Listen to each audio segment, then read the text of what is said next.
आप सभी को शुभ संध्या। कक्षा की शुरुआत करने की मैं घोषणा करता हूं। कुछ तकनीकी व्यवधानों के कारण कक्षा आज लगभग 10-15 मिनट लेट हो गई है। उस व्यवधान को सॉल्व कर लिया गया है और हम आपके समक्ष हैं।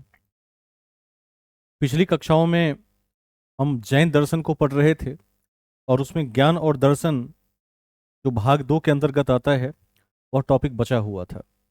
वो आप सभी के समक्ष में आज लेकर आया हूं। इसके पूर्व में हमने बौद्ध को देखा था।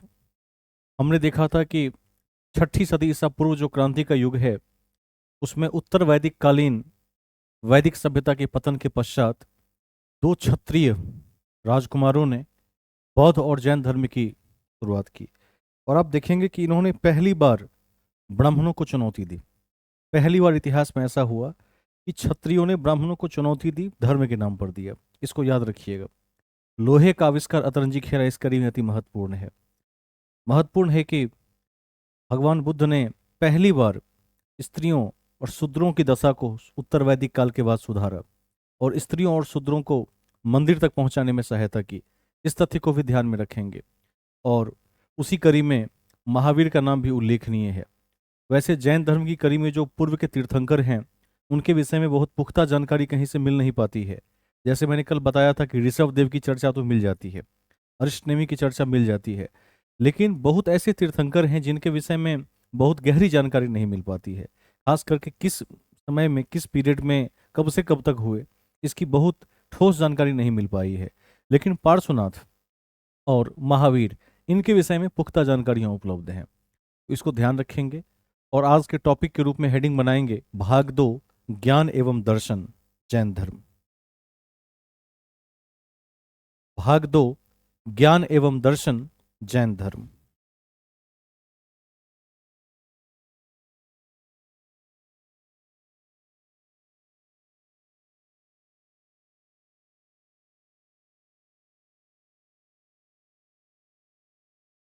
तो साहित्य एवं दर्शन कर दीजिए। ठीक है, सेम वही।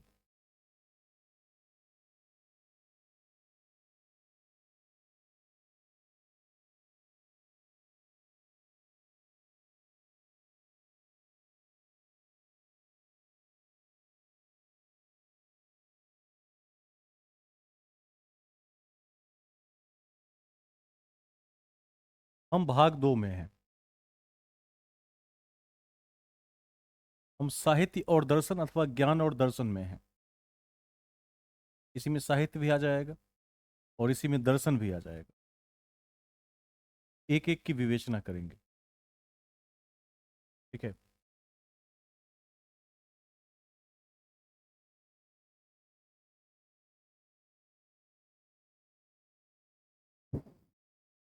अब इसको मैं थोड़ा सा इलेबोरेट कर देता हूं, समझा देता हूं। देखिए, जो जैन धर्म है इसमें जो 23वें तीर्थंकर थे पार्श्वनाथ, उन्होंने 4 महाव्रत की चर्चा की थी, जिसमें सत्य, अहिंसा, अस्तेय और अपरिग्रह, इन चारों की विवेचना उन्होंने की थी। लेकिन जब महावीर का उद्भवन हुआ तो महावीर ने इस कड़ी में 5वां महाव्रत जोड़ दिया, जिसे ब्रह्मचर्य के नाम से जाना जाता है। और कहते हैं कि कालांतर में ऐसा हुआ कि जो जैन धर्म के मानने वाले लोग थे, जो गृहस्थ धर्म का पालन कर रहे थे, उन्हें इस पंच महाव्रत के पालन करने में काफी कठिनाई महसूस हुई। क्योंकि सत्य और अहिंसा तो वो कर सकते थे, अस्तेय भी कर सकते थे। अस्तेय माने अचौर्य, चोरी नहीं करना। लेकिन जब हम बात करते हैं अपरिग्रह की, स्त्री को हाथ ना लगाना, तो गृहस्थ में तो यह संभव ही नहीं है। क्योंकि गृहस्थ तभी शुरू होगा जब किसी व्यक्ति का विवाह होगा, तो यह संभव नहीं था समाज में। और चौथा था ब्रह्मचर्य, जो गृहस्थ के जीवन में संभव नहीं था। तो इन दो सिद्धांतों को लेकर मतभेद बने रहे। अतः जो पंच महाव्रत हैं इनको पंच अनुव्रत कहा गया बाद में। महा का विपरीत होता है अनु। महा माने वाइटल, लार्ज। अनु माने काफी स्मॉल, माइक्रो, अर्थात छोटा। तो ये सिद्धांत ठीक ठीक फॉलो नहीं हो सके और ये भी कारण रहा कि बाद में जैन धर्म का भी बंटवारा हो गया था। ऐसे ऐसे जो मूल सिद्धांत हैं उसको हम आज की कक्षा की कड़ी में नोट करेंगे। तो फर्स्ट पॉइंट लिखिए, 5 महाव्रत का पालन। ज्योति कुमारी जी, आपका माइक ऑन है शायद। 5 महाव्रत का पालन पहला पॉइंट है।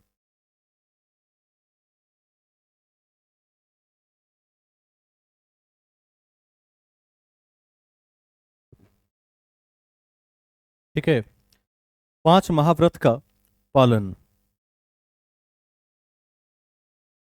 नेक्स्ट पॉइंट लिखिए, लिखिए दर्शन का केंद्र बिंदु। दर्शन का केंद्र बिंदु।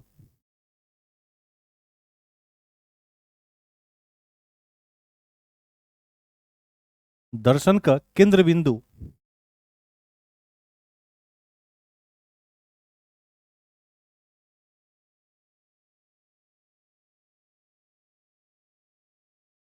स्यादवाद या अनेकांतवाद है।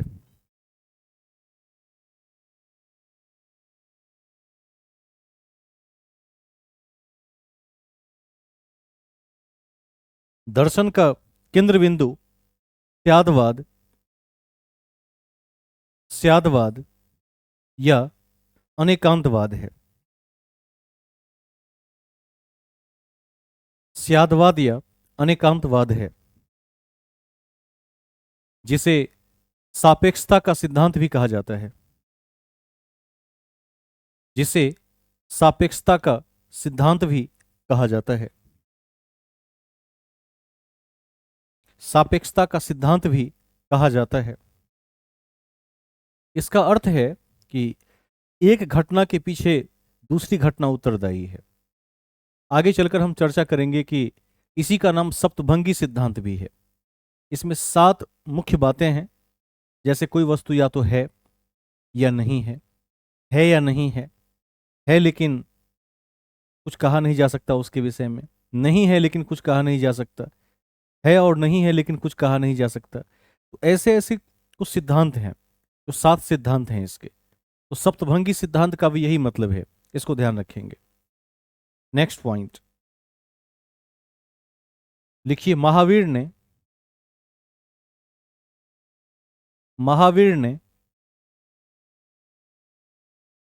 त्रिरत्न पर बल दिया।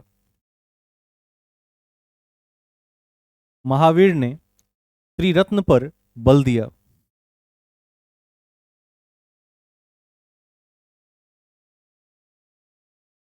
त्रिरत्न पर बल दिया।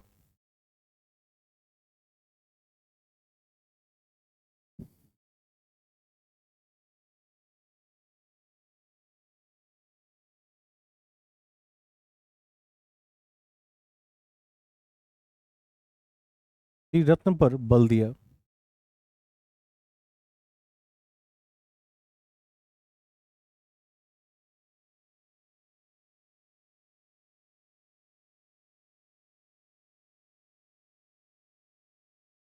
ठीक है, त्रिरत्न पर बल दिया।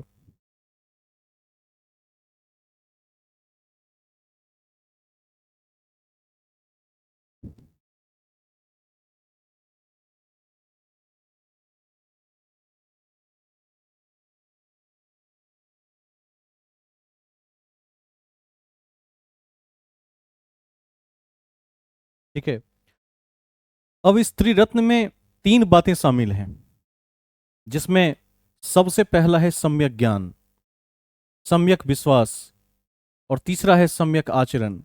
आप शॉर्टकट में इसे केबीसी के नाम से याद रख सकते हैं। KBC, knowledge, believe and character. इसको ध्यान रखिएगा,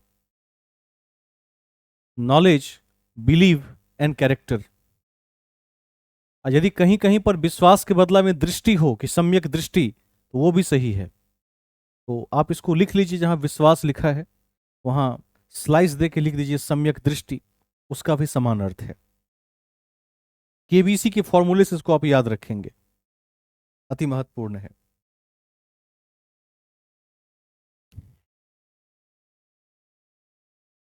ठीक है, आगे चलते हैं।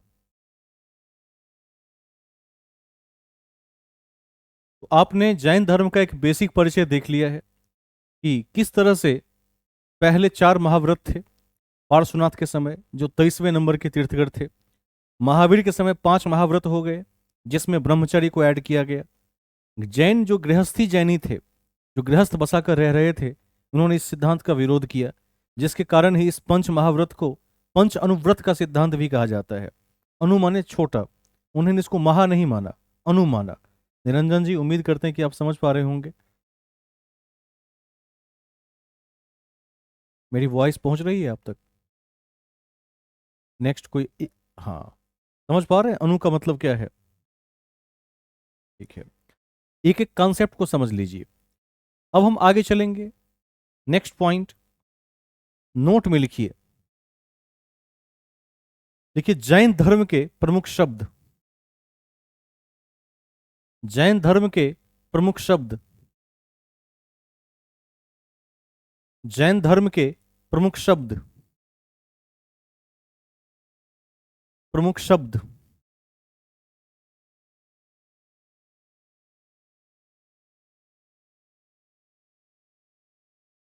प्रमुख शब्द।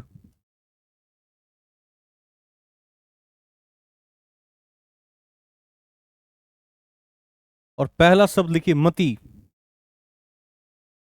हमें 4 शब्दों का अध्ययन करना है हमें। पहला शब्द लिखिए मति। मति का अर्थ क्या होता है? कौन बताएंगे?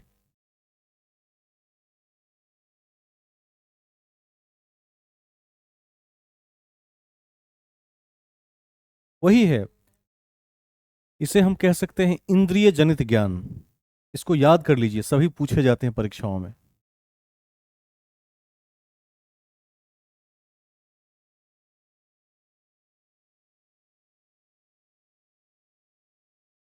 इंद्रिय जनित ज्ञान।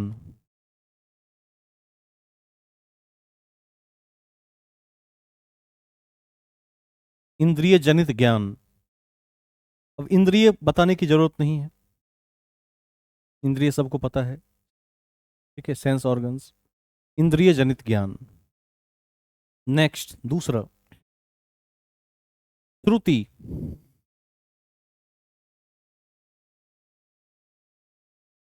श्रुति यानी श्रवण ज्ञान।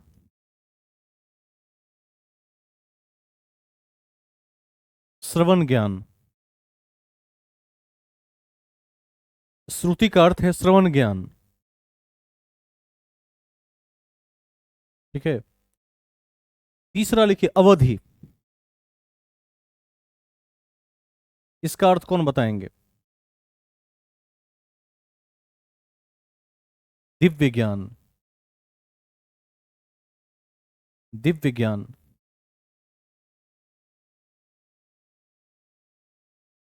और चौथा कैवल्य, अर्थात पूर्ण ज्ञान। आपने कैवल्य की चर्चा पहले भी की है कि महावीर को जीन, अरहत, कैवलिन, निर्ग्रंथ और कैवल्य कहा गया। तो महावीर को पूर्ण ज्ञान की प्राप्ति हुई थी, इसको ध्यान रखेंगे। तो कैवल्य मतलब पूर्ण ज्ञान। तो ये थी जैन की दर्शन और ज्ञान की बातें। पंच महाव्रत को याद रखिएगा, त्रिरत्न को याद रखेंगे। जो पंच अनुव्रत हैं उसको भी आप परीक्षा के दृष्टिकोण से ध्यान रखेंगे। बूस्टर फैक्ट्स में मैं आपको लिखवा दूंगा कि अनुव्रत क्या होता है। साथ साथ यह भी ध्यान रखेंगे कि ऋषभदेव और अरिष्टनेमि की चर्चा तो पुराणों में भी मिलती है। पार्श्वनाथ और महावीर हाल में 6ठी सदी ईसा पूर्व के आसपास के समय में थे। इन सब का तो मिल जाता है विवरण, लेकिन बीच के जो तीर्थंकर हैं इनके विषय में बड़ा विवाद रहता है। विभिन्न स्रोतों में विभिन्न बातें लिखी हुई है, तो उसको बस ऐसे ही देख लीजिएगा। उनमें जिनके चिन्ह मैंने आप तक पहुंचा दिए, उनके चिन्ह को जरूर याद रखेंगे, वो आपकी परीक्षा के दृष्टिकोण से अति महत्वपूर्ण है। अब मैं आगे चलूंगा। देखिए, भाग 3 पार्ट 3, जैन सम्मेलन। पार्ट 3, सुनकर सीखना। ऐसा ज्ञान जो सुनकर सीखा जा सके। जैसे प्राचीन जो गुरुकुल की परंपरा थी वह श्रवण ज्ञान पर आधारित थी, जिसमें शिष्यों के समक्ष गुरु बैठकर जो उन्हें सिखाना होता था वह बोलकर सिखाते थे और शिष्य सुनकर सीखते थे। लेकिन आज आप जिस कक्षा में बैठे हैं वह ऑडियो विजुअल क्लास है। जिन्होंने बीएड किया है वो अच्छी तरह जानते होंगे कि ऑडियो विजुअलिटी क्या होती है, या जिन्होंने डीएलएड किया होगा वो अच्छी तरह से जानते होंगे क्या होता है। कौन बताएंगे? What is audio visuality? जल्दी, समय नहीं लगना चाहिए। हम्म, बस हो गया, यही उत्तर है उसका। ऐसा माध्यम जिसमें आप सुन भी पाते हैं और आप देख भी पाते हैं, जैसे टेलीविजन, मोबाइल फोन, इसमें आप वीडियो को सुन भी सकते हैं, उसमें चित्रों को देख भी सकते हैं। लेकिन यदि आप केवल MP3 का प्रयोग करते हैं, सॉन्ग्स का प्रयोग करते हैं, तो क्या है? श्रवण ज्ञान है, सुनकर आप कुछ सीख रहे हैं। यदि किसी चीज को केवल देख कर सीख रहे हैं तो विजुअल है, दर्शन ज्ञान है। तो जैन में 4 तरह के ज्ञान की चर्चा है। मति अर्थात बेसिक इंद्रिय जनित अनुभूति, मति कहते हैं। जैसे किसी को चोट लग गया तो क्या होगा? कष्ट होगा, तो बचने का प्रयास करेगा चोटों से। आग में हाथ देने से बचने का प्रयास किया जाएगा, तो मति ज्ञान है ये सब। अगला है श्रुति, कहने की आवश्यकता नहीं है, सुनकर सीखा गया ज्ञान। तीसरा है अवधि, अवधि का अर्थ होता है दिव्य ज्ञान। और चौथा है कैवल्य, अर्थात जो ज्ञान की सीमा है, ईश्वर को जान लिया, पूर्ण ज्ञान है। इनको ध्यान में रखेंगे। देखिए भाग 3, पार्ट 3, जैन सम्मेलन।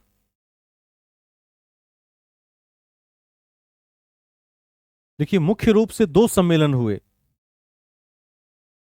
मुख्य रूप से दो सम्मेलन हुए, मुख्य रूप से दो सम्मेलन हुए, दो सम्मेलन हुए।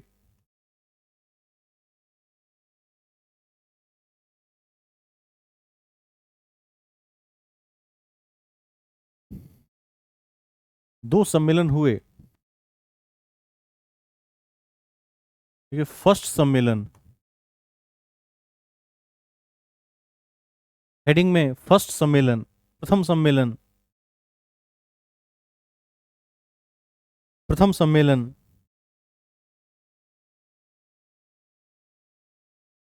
अब शॉर्ट शॉर्ट में लिखिए, बहुत लंबा नहीं लिखना है, ताकि जल्दी जल्दी याद भी हो जाए और टॉपिक भी कवर हो जाए। पहला पॉइंट लिखिए, पाटलिपुत्र, ब्रैकेट में तीसरी सदी। पाटलिपुत्र, ब्रैकेट में तीसरी सदी, तीसरी सदी। ठीक है, समझ रहे होंगे इसका मतलब, तीसरी सदी।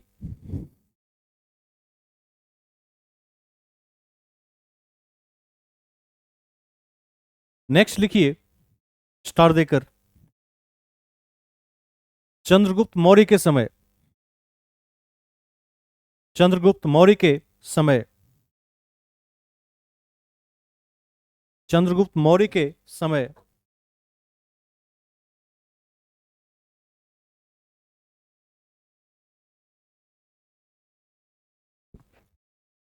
चंद्रगुप्त मौर्य के समय।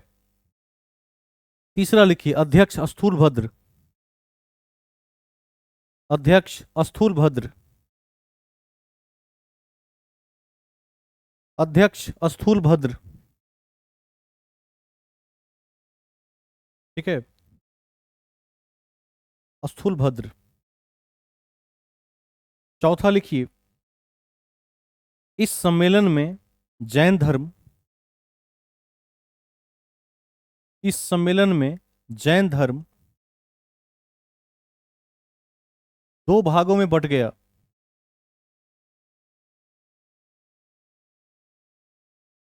इस सम्मेलन में जैन धर्म दो भागों में बट गया।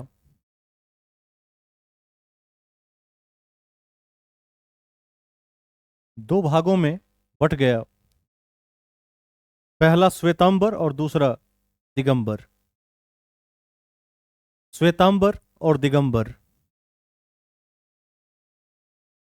ठीक है, श्वेतांबर और दिगंबर, इस तरह से दो हिस्सों में बांट देंगे। निरंजन जी, आपने हैंड रेज किया है, बताइए कुछ पूछना चाहते हैं? हम्म, दिगंबर है। हाँ, जय हैं, बिल्कुल हैं। देखिए, दिगंबर उसी संप्रदाय के लोग होते हैं, क्योंकि महावीर स्वामी जब आए तो उन्होंने इस बात पर जोर दिया कि वस्त्र नहीं पहनना है।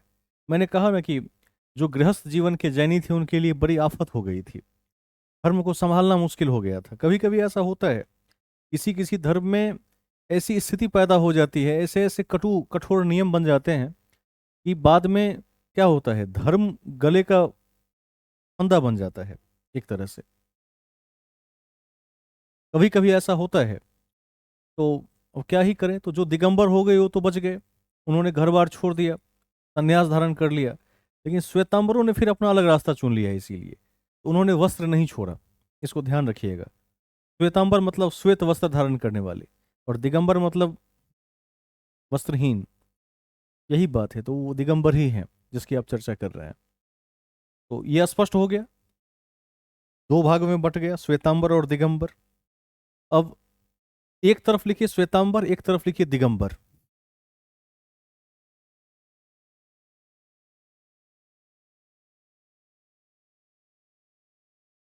दो तीन बातें दोनों में लिख देंगे, जो मूल अंतर है।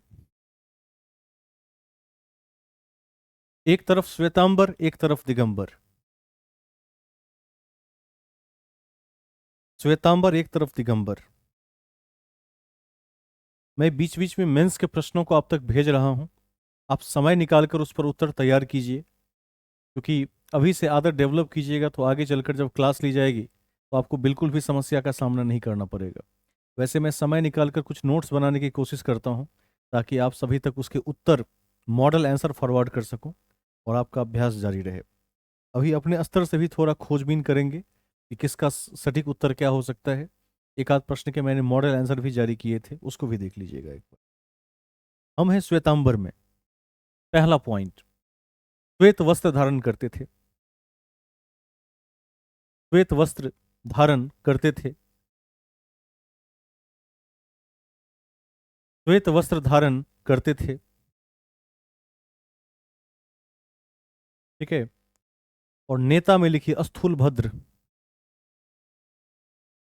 स्थूल भद्र।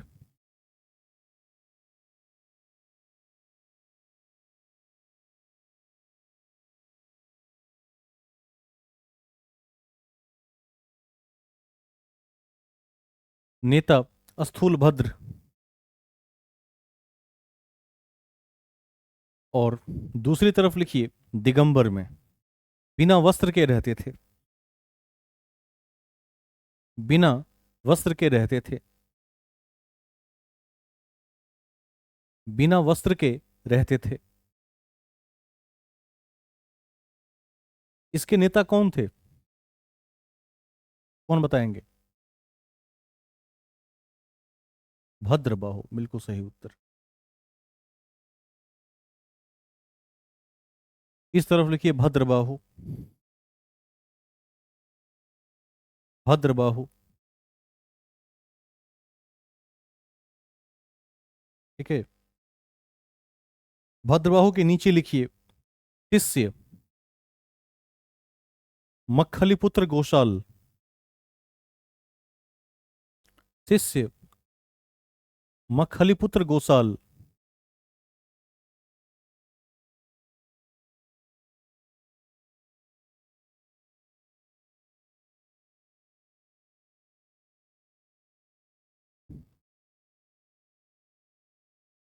मक्खलीपुत्र गोसाल। और एक लाइन जोड़ देंगे उसमें, इन्होंने आजीवक संप्रदाय की स्थापना की थी।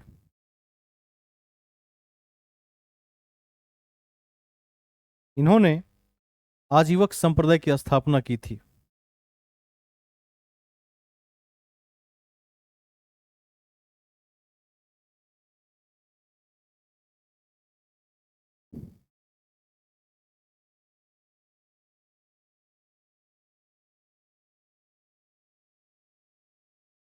ठीक है। आजीवक संप्रदाय की स्थापना की थी।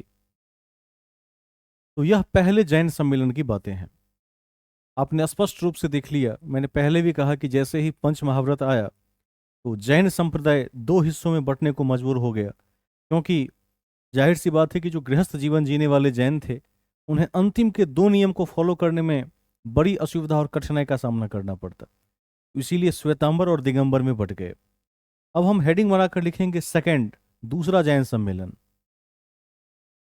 द्वितीय जैन सम्मेलन।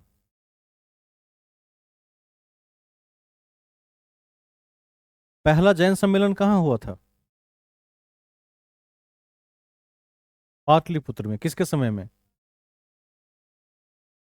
और पहला बौद्ध सम्मेलन कहाँ हुआ था? किसके समय में? और अशोक के समय में कितना नंबर का सम्मेलन हुआ था? तीसरा हुआ था। कहाँ हुआ था? पाटलिपुत्र। ठीक है, ध्यान रखिएगा इन तथ्यों को। अभी हम सेकंड जैन सम्मेलन में हैं। देखिए, स्थान में वल्लभी, गुजरात।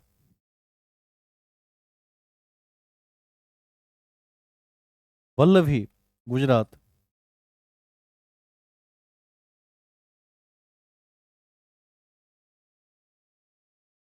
वल्लभी, गुजरात।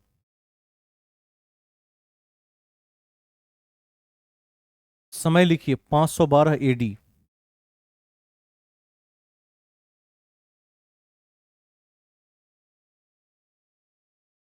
512 एडी। इसके अध्यक्ष कौन थे? देवर्षि, देवर्षि क्षमाश्रवण। लिखिए, अध्यक्ष, अध्यक्ष देवर्षि क्षमाश्रवण।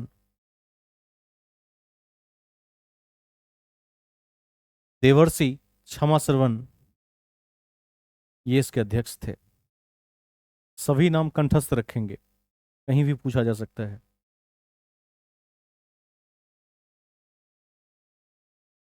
क्षमाश्रवण। ठीक है, आपने दो सम्मेलनों को देख लिया है। पहले सम्मेलन में ही जैन धर्म दो भागों में बट गया था। ठीक है, इसको ध्यान रखेंगे। दूसरा सम्मेलन वल्लभी, गुजरात में हुआ था, जिसकी अध्यक्षता देवर्षि क्षमाश्रवण ने की थी। पहले सम्मेलन में जो श्वेतांबर है, उसकी अध्यक्षता स्थूलभद्र ने की थी, और दिगंबर की अध्यक्षता भद्रबाहु ने की थी। आजीवक संप्रदाय के संस्थापक मोगालीपुत्तिस थे, इसको भी ध्यान रखिएगा। अब लिखिए हेडिंग में जैन साहित्य। जैन साहित्य।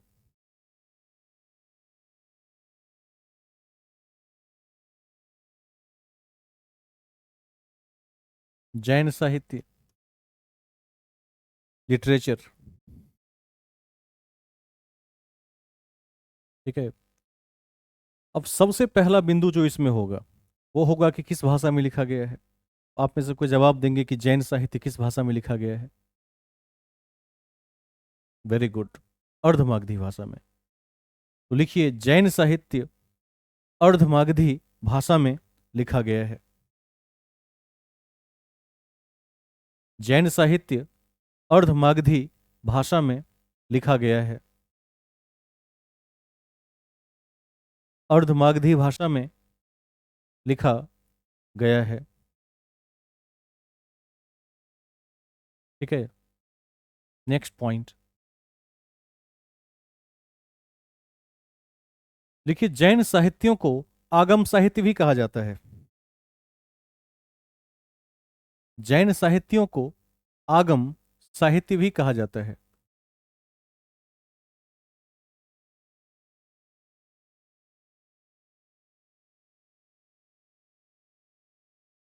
जैन साहित्यों को आगम साहित्य भी कहा जाता है।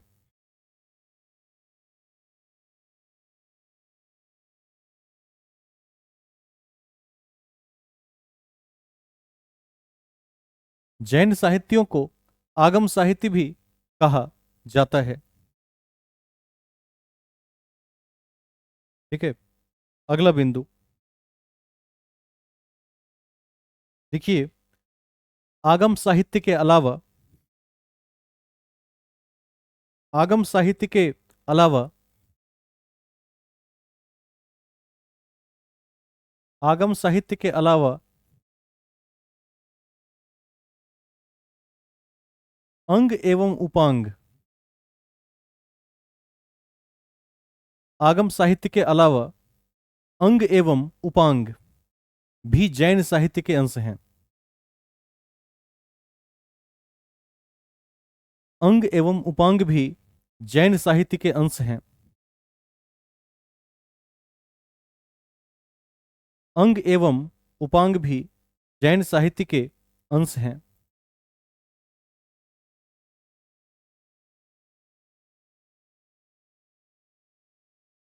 हम आगे चलेंगे। अब एक जैन ग्रंथ है भगवती सूत्र, जिसमें 16 महाजनपदों का उल्लेख है, और भगवती सूत्र ने महावीर के जीवन पर भी प्रकाश डाला है। जैसे अंगुत्तर निकाय भी इस कड़ी में अति महत्वपूर्ण है, इसको भी ध्यान रखिएगा। तो अगला पॉइंट लिखिए, भगवती सूत्र ने भगवती सूत्र ने महावीर के जीवन पर प्रकाश डाला है। भगवती सूत्र ने महावीर के जीवन पर प्रकाश डाला है, प्रकाश डाला है, जिसमें जिसमें 16 महाजनपदों का उल्लेख है, जिसमें 16 महाजनपदों का उल्लेख है। 16 महाजनपदों का उल्लेख है।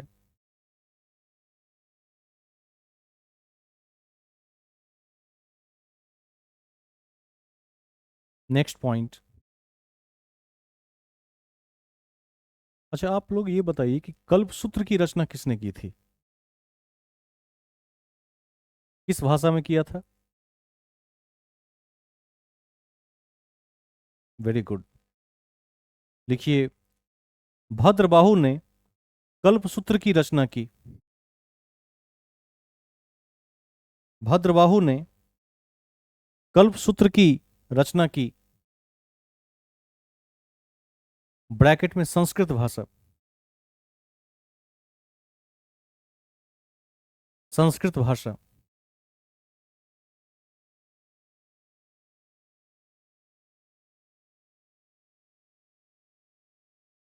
जबकि जबकि हेमचंद्र ने हेमचंद्र ने जबकि हेमचंद्र ने परिशिष्ट पर्वन लिखा। परिशिष्ट पर्वन लिखा।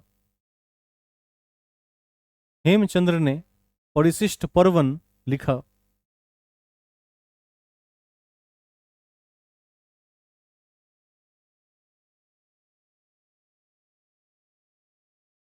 परिशिष्ट पर्वन लिखा। एक लाइन ऐड कर दीजिए। ये जो परिशिष्ट पर्वन है, इसमें चर्चा है इस बात की कि चंद्रगुप्त मौर्य ने जैन धर्म को स्वीकार किया था। ठीक है, लिख लीजिए। देखिए, इस पुस्तक से यह प्रमाणित होता है कि इस पुस्तक से यह प्रमाणित होता है कि चंद्रगुप्त मौर्य ने जैन धर्म को स्वीकार किया था। चंद्रगुप्त मौर्य ने जैन धर्म को स्वीकार किया था। जैन धर्म को स्वीकार किया था। ठीक है। तो एक समग्र अध्ययन के माध्यम से हमने 6ठी सदी ईसा पूर्व के क्रांति को देख लिया है। इसमें आपने हरण्यक वंश की चर्चा की। उसके बाद कौन सा वंश आया? शिशुनाग वंश। उसके बाद कौन सा वंश आया? नंद वंश। ठीक है। नंद वंश की स्थापना किस किस ने की थी? महापद्म नंद ने की थी। आप बताएंगे कि सिकंदर के आक्रमण के समय भारत में किसका शासन था? घनानंद का। ठीक है। इन तथ्यों को ध्यान रखिएगा। सिकंदर के बारे में भी मैं आपको लिखवा चुका हूं। अब किसी चैप्टर के लास्ट में हम जैसे बूस्टर फैक्ट्स की शुरुआत करते हैं, तो हम यहाँ भी उसकी शुरुआत करेंगे और देखेंगे कि ऐसे बिंदु जो कहीं मूल धारा में समाहित ना हो पाए, अथवा ऐसे बिंदु जो परीक्षा के दृष्टिकोण से वेरी वेरी इंपॉर्टेंट हैं, लगभग हर साल ऐसे बिंदुओं से प्रश्न आते हैं, तो हम इस प्रकार की बिंदुओं की चर्चा हम बूस्टर फैक्ट्स में करेंगे। तो लिखिए हेडिंग में बूस्टर फैक्ट्स। Booster facts.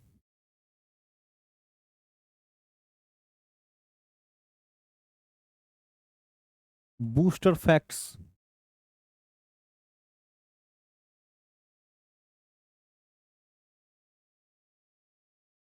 सबसे पहले जो हम चर्चा करेंगे वह टॉपिक है द्वितीय नगरीकरण। और द्वितीय नगरीकरण आपके परीक्षा के दृष्टिकोण से भी बहुत महत्वपूर्ण है। तो लिखिए, देखिए प्राचीन भारत में प्राचीन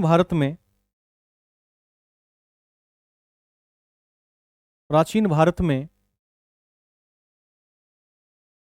द्वितीय नगरीकरण से प्राचीन भारत में द्वितीय नगरीकरण से संबंधित क्षेत्र द्वितीय नगरीकरण से संबंधित क्षेत्र कौन सा था? कौन सा था? जल्दी बताइए, कौन जवाब देंगे?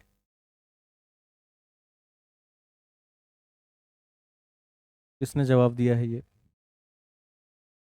गंगा वैली, वेरी गुड, ये सही उत्तर है। गंगा का मैदानी भाग था। सारा रामायण बीत गया लेकिन हम सीख नहीं पाए अभी तक।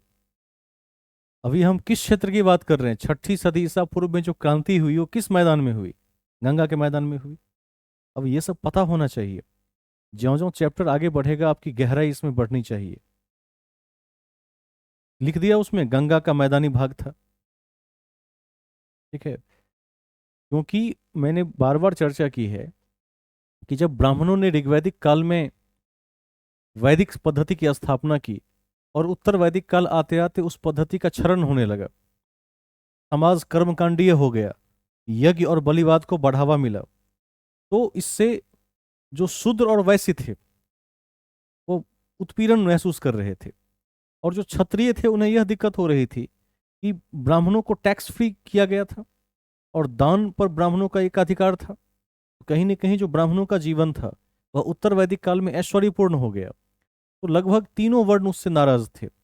अतः आप देखिएगा कि क्षत्रिय राजकुमार के रूप में सिद्धार्थ, जो आगे चलकर गौतम बुद्ध के नाम से प्रसिद्ध हुए, और क्षत्रिय कुल में ही महावीर का जन्म हुआ, तो दोनों ने अलग अलग धर्म की शुरुआत की जो आम जन को, जो वंचित जन है, उसे मूल धारा में ला सके। तो ये सारी कहानी गंगा के मैदान में है। अतः द्वितीय नगरीकरण भी वहीं से शुरू हुई, इसको ध्यान में रखेंगे, बहुत महत्वपूर्ण है। अलग बात है कि 12वीं सदी तक आते आते फिर से क्या हुआ, तो ब्राह्मणों ने क्या किया, तो जो बौद्ध और जैन धर्म में अच्छे सिद्धांत थे वापस उसको वैदिक सिद्धांतों में जोड़ दिया, और परिणाम ये हुआ कि जो सनातन संस्कृति थी वो फिर से उभर पड़ी, और एक बार बौद्ध और जैन जो धर्म था वो फिर से क्या हुआ, मंद हो गया। लेकिन फिर भी इन दोनों धर्मों का बीच के इतिहास में बहुत बड़ा महत्व है। आम जनता को मूल धारा तक लाने में, समाज में प्रतिष्ठा दिलाने में, उनकी स्थिति को संतुलित करने में इन दोनों धर्मों का बड़ा उल्लेखनीय योगदान है। इसको ध्यान रखेंगे। तो आपने लिख लिया है द्वितीय नगरीकरण की शुरुआत गंगा के मैदानी क्षेत्रों में हुई, ये फर्स्ट पॉइंट था। नेक्स्ट पॉइंट देखिए, जैन धर्म के संस्थापक और प्रथम तीर्थंकर। जैन धर्म के संस्थापक और प्रथम तीर्थंकर। जैन धर्म के संस्थापक और प्रथम तीर्थंकर कौन थे? ऋषभदेव थे। ऋषभदेव थे।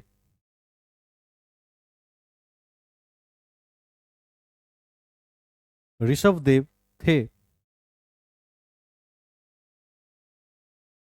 ठीक है, नीचे लिख दीजिए 23वें पार्श्वनाथ, 24वें महावीर। नीचे में लिख दीजिएगा 23वें पार्श्वनाथ और 24वें महावीर।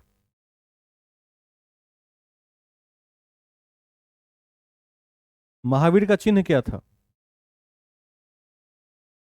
सिंह था। ठीक है, इसको ध्यान रखेंगे।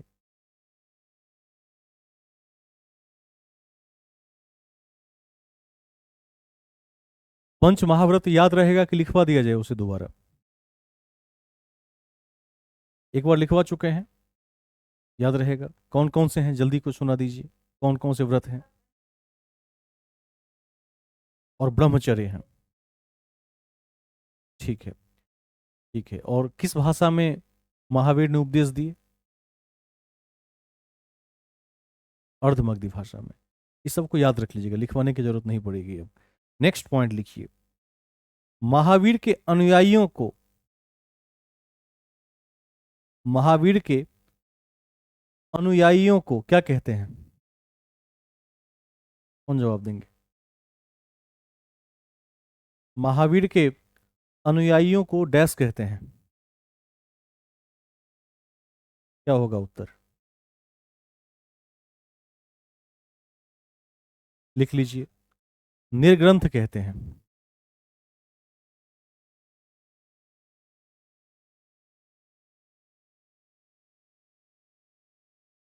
ये र की मात्रा है, ऊपर बिंदु है। निर्ग्रंथ कहते हैं। महावीर के अनुयायियों को निर्ग्रंथ कहते हैं। निर्ग्रंथ कहते हैं। ठीक है। अब जैसे अभी आपने अर्धमागधी भाषा की चर्चा की, तो याद रखिएगा उसे ही प्राकृत भाषा कही जाती है।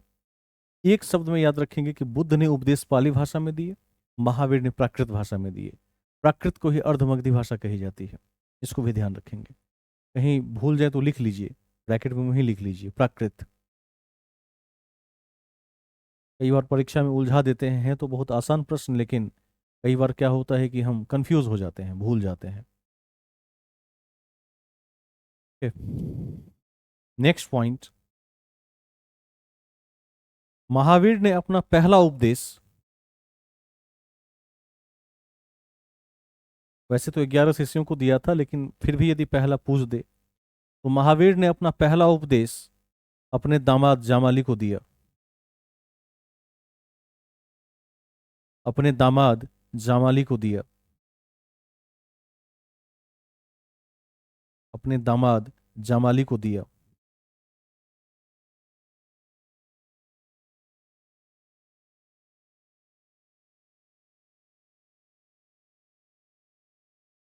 ठीक है। Next point. अभी मैंने जैन धर्म के दो अलग अलग ब्रांच के बारे में लिखवा ही दिया है। इस श्वेतांबर के संस्थापक कौन थे और दिगंबर के संस्थापक? भद्रबाहु। इसको लिखवाने की जरूरत नहीं है, ये हो चुका है। अगला बिंदु लिख लीजिए। जैन धर्म पुनर्जन्म में विश्वास करता था। जैन धर्म पुनर्जन्म में विश्वास करता था। जैन धर्म पुनर्जन्म में विश्वास करता था एवं एवं जैन धर्म में आत्मा की मान्यता है। एवं जैन धर्म में आत्मा की मान्यता है।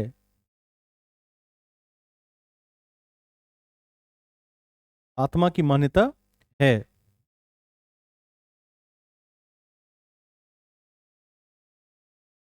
अब एक तथ्य याद रखिएगा, बुद्ध आत्मा और ईश्वर को नहीं मानते हैं, लेकिन पुनर्जन्म को मानते हैं।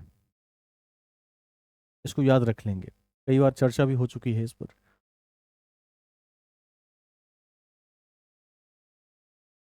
अब जैसे कि आपने बौद्ध में पढ़ा था कि बौद्ध भी दो शाखाओं में विभाजित हो गया, महायान और हीनयान। महायान बुद्ध को क्या मानता था? देवता। और हीनयान क्या मानता था? महापुरुष। आप में से कोई अभ्यर्थी है बताइए कि गौतम बुद्ध को किस राजा के शासनकाल में सबसे पहले देवता होने का गौरव प्राप्त हुआ? कनिष्क। ठीक है, लिख लीजिए, इसको लिख लीजिए। देखिए, कनिष्क के शासनकाल में, कनिष्क के शासनकाल में गौतम बुद्ध को एक देवता का स्थान प्राप्त हुआ। कनिष्क के शासनकाल में गौतम बुद्ध को एक देवता का स्थान प्राप्त हुआ।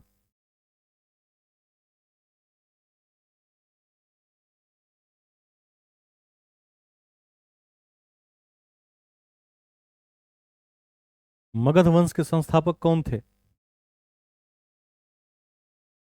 मगध साम्राज्य के मूल संस्थापक बिंबिसार। मूल संस्थापक, मगध साम्राज्य पूछ रहा हूं। पहले जो कहा वही सही था, याद रख लीजिएगा, आगे लिखवा देंगे। अभी हम एक दूसरे बिंदु पर हैं। कनिष्क तो आपने लिख लिया कि कनिष्क के समय में बुद्ध को देवता का स्थान प्राप्त हुआ। इस पॉइंट की चर्चा तो पहले हो चुकी है कि बुद्ध की अधिकांश मूर्तियां गांधार शैली में हैं, लेकिन पहली मूर्ति मथुरा शैली में थी और एक मानव की मूर्ति बनाकर पूजा की गई। ऐसे पहले व्यक्ति बुद्ध रहे। इस सब को आप मौखिक रूप से याद रख लेंगे। यह आप तक शायद मैंने पहुंचा दिया है, लिखवा दिया है। देखिए, मगध साम्राज्य का उत्कर्ष, नेक्स्ट पॉइंट, मगध साम्राज्य का उत्कर्ष 6ठी सदी ईसा पूर्व में हुआ। मगध साम्राज्य का उत्कर्ष 6ठी सदी ईसा पूर्व में हुआ। 6ठी सदी ईसा पूर्व में हुआ।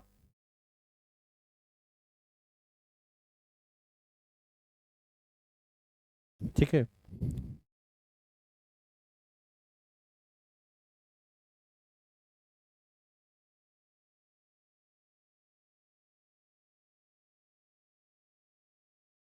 क्या लिखा हुआ है एक बार पढ़िए, लेकिन इन्हीं को स्पष्ट दिख रहा हो। 14 पूर्व, ये क्या है? क्या है ये?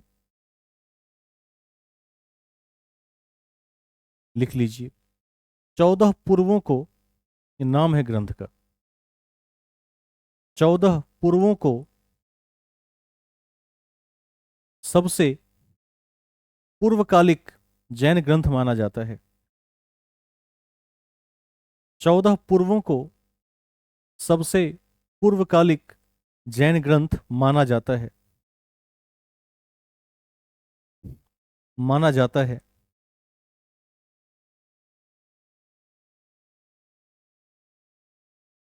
सबसे पूर्वकालिक जैन ग्रंथ माना जाता है। ठीक है, अब एक प्रश्न है सभी से, जो भागवत धर्म है उससे संबंधित सबसे प्राचीन अभिलेख कहां से मिला है? कौन जवाब देंगे? चर्चा हो चुकी है एक बार, आरंभ में कर चुके हैं। हाँ, बताइए। पहले चैप्टर में चर्चा हो चुकी है, लिख लीजिए।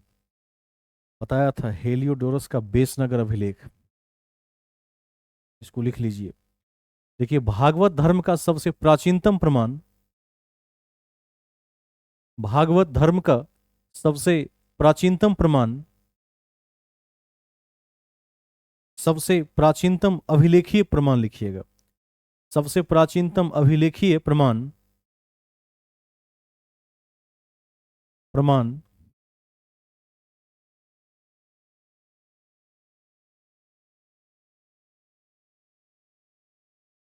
हेलियोडोरस का बेसनगर अभिलेख है।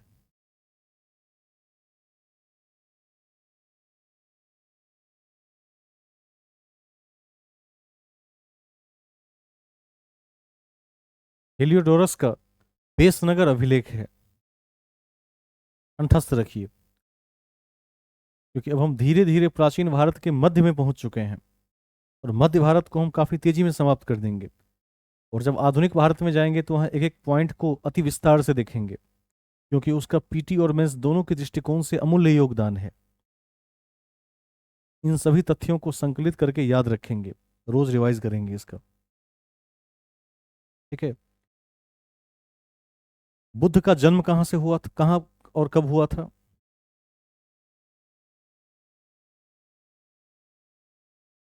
और इस बात की चर्चा कहाँ पर है, इसका साक्ष्य कहाँ से मिलता है कि बुद्ध का जन्म लुम्बिनी में 563 ईसा पूर्व में हुआ था? इसकी साक्ष्य कहाँ से हम प्राप्त कर पाएंगे, इसका साक्ष्य कहाँ से मिलेगा? रुमिनदेई अभिलेख से। एकदम महत्वपूर्ण है, लिख लीजिए। देखिए, बुद्ध का जन्म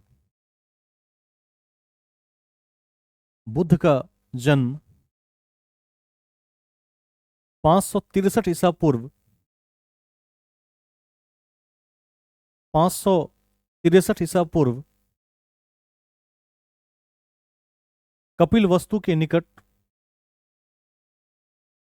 बुद्ध का जन्म 563 ईसा पूर्व कपिल वस्तु के निकट लुम्बिनी में हुआ था।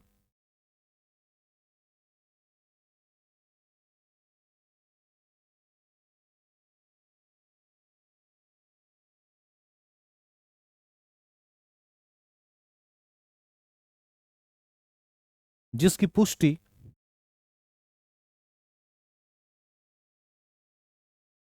जिसकी पुष्टि रुमिनदेई अभिलेख से होती है।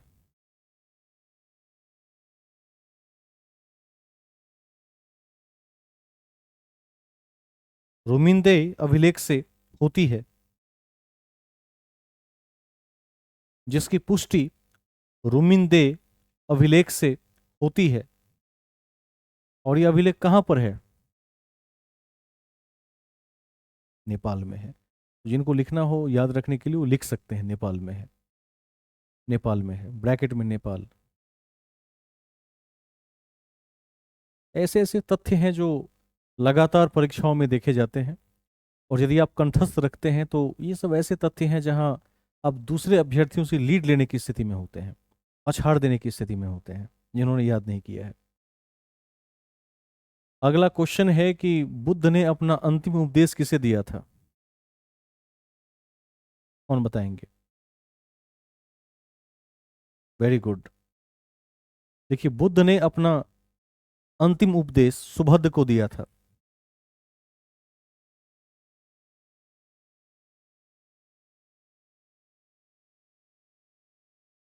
बुद्ध ने अपना अंतिम उपदेश सुभद्र को दिया था।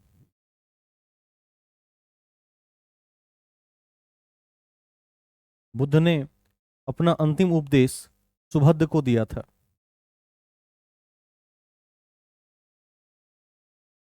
ठीक है। अगला पॉइंट लिखिए, बुद्ध आत्मा एवं ईश्वर को मानते थे। बुद्ध आत्मा एवं ईश्वर को मानते थे। आत्मा एवं ईश्वर को मानते थे, लेकिन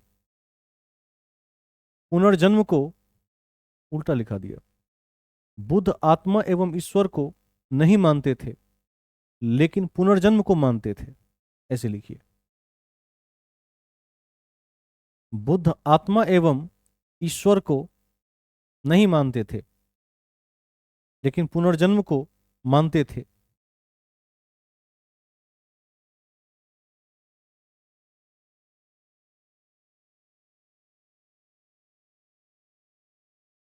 ठीक है।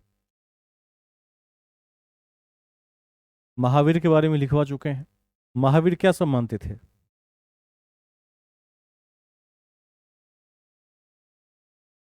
और, और आत्मा को और आत्मा को भी मानते थे। बुद्ध और महावीर में जो फर्क है, डिफरेंस है, अंतर है, वो ये है कि आत्मा का अंतर है। जैनी मानते हैं, बौद्ध नहीं मानते हैं, लेकिन पुनर्जन्म को मानते हैं। इसको ध्यान रखेंगे।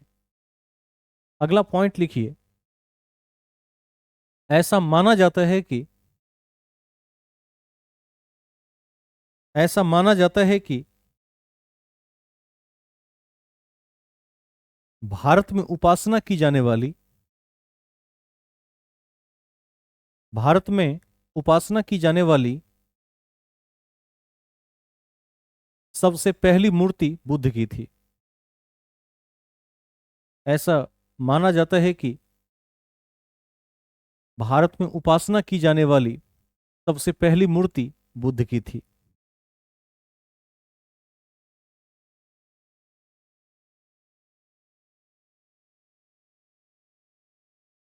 ठीक है।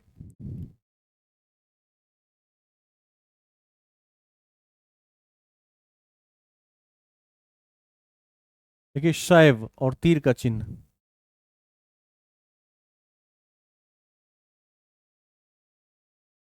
शिव की आराधना करने वाले। शैव और तीर का चिन्ह, शिव की आराधना करने वाले।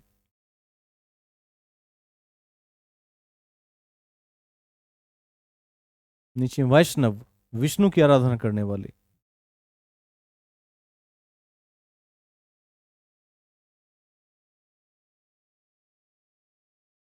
ठीक है।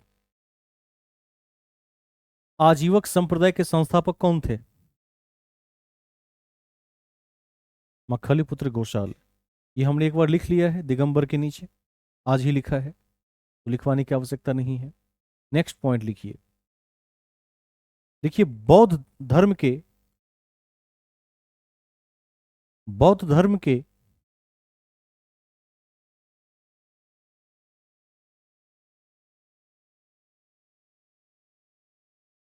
अंगुत्तर निकाय में, बौद्ध धर्म के अंगुत्तर निकाय में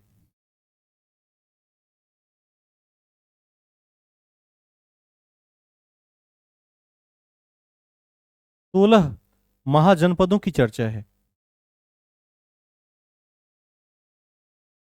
बौद्ध धर्म के अंगुत्तर निकाय में 16 महाजनपदों की चर्चा है। 16 महाजनपदों की चर्चा है।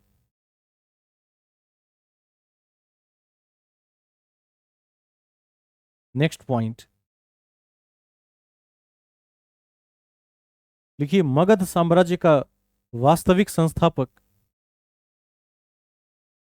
मगध साम्राज्य का वास्तविक संस्थापक बिंबिसार को माना जाता है। मगध साम्राज्य का वास्तविक संस्थापक बिंबिसार को माना जाता है।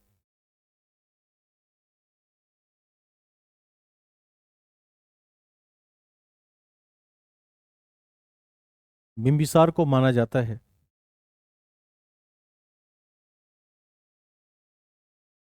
नेक्स्ट पॉइंट देखिए, बिंबिसार का राजवैद्य कौन था? जीवक था। बिंबिसार का राजवैद्य जीवक था। जीवक था।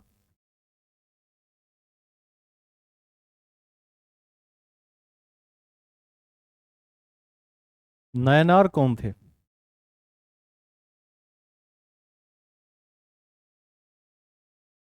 शिव को मानते थे। तो लिखिए, नयनार का संबंध शैव धर्म से है। शैव धर्म। नयनार का संबंध शैव धर्म से है।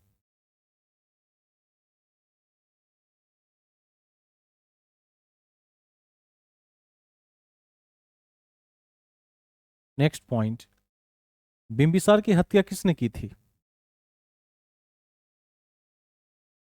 अजात शत्रु ने की। और अजात शत्रु का दूसरा नाम क्या था? कुनिक। इसको भी लिख लीजिए। देखिए, बिंबिसार की हत्या अजात शत्रु ने की। बिंबिसार की हत्या अजात शत्रु ने की, जिसका दूसरा नाम कुनिक था।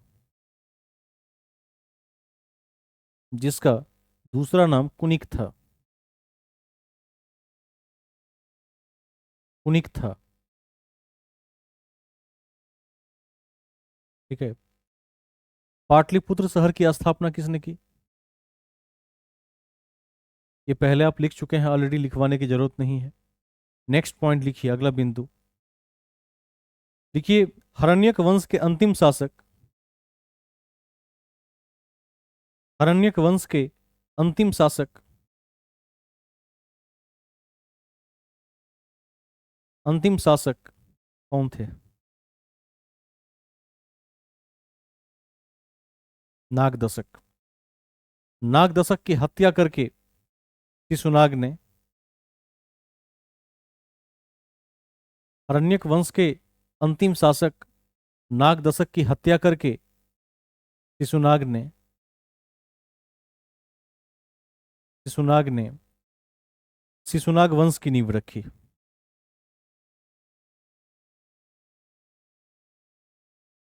शिशुनाग वंश की नींव रखी, नींव रखी।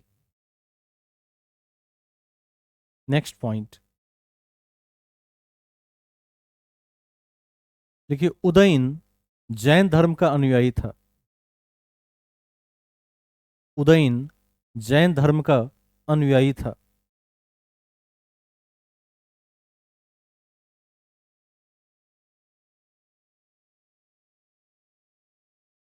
नंद वंश के विषय में लिखवा ही दिया है कि संस्थापक महापद नंद थे, और अंतिम शासक कौन था? घनानंद था। किसने कहा नंदीवर्धन? अभी नंदीवर्धन किसने कहा? घनानंद होगा ना। अंतिम शासक घनानंद की हत्या करके, परास्त करके, और चाणक्य की सहायता से चंद्रगुप्त मौर्य ने क्या किया? मौर्य वंश की नींव रखी थी। इसको ध्यान रखिएगा। ये भी लिखवा चुके हैं कि सिकंदर घनानंद के समय में भारत आया था और पोरस को हराया था। वितस्ता का युद्ध या झेलम का युद्ध, ये लिखवा दिया है मैंने। इसको भी ध्यान रखेंगे। ये सब मुख्य धाराओं में पहले ही लिखवाया जा चुका है। हम नेक्स्ट पॉइंट में चलेंगे। ठीक है, लिखिए अगला बिंदु। सिकंदर और पोरस के बीच, सिकंदर और पोरस के बीच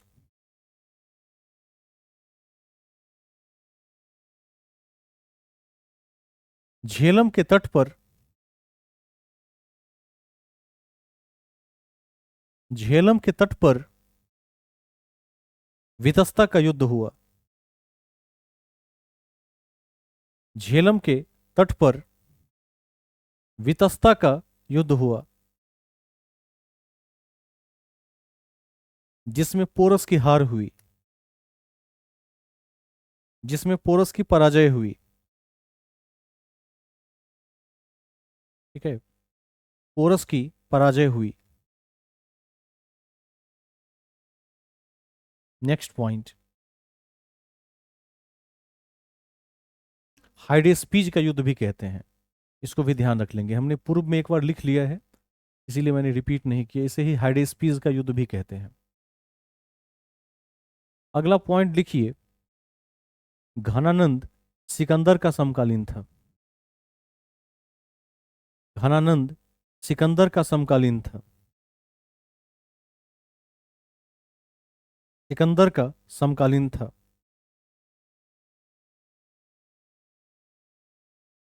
सिकंदर के गुरुजी का क्या नाम था? एरिस्टोटल, अरस्तु। तो लिखिए, सिकंदर अरस्तु का शिष्य था। सिकंदर अरस्तु का शिष्य था। अरस्तु का शिष्य था।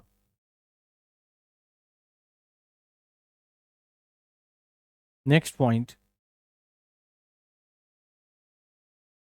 अगला बिंदु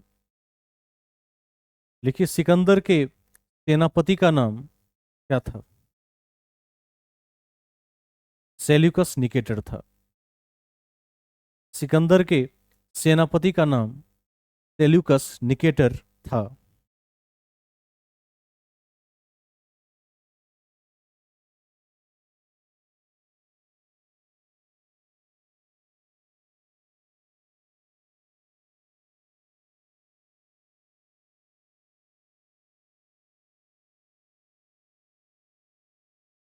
अगला प्रश्न है आप लोगों से कि सिकंदर के जल सेनापति का क्या नाम था? निरियाकस। Very good. इसका उत्तर हो जाएगा निरियाकस। लिख लीजिए।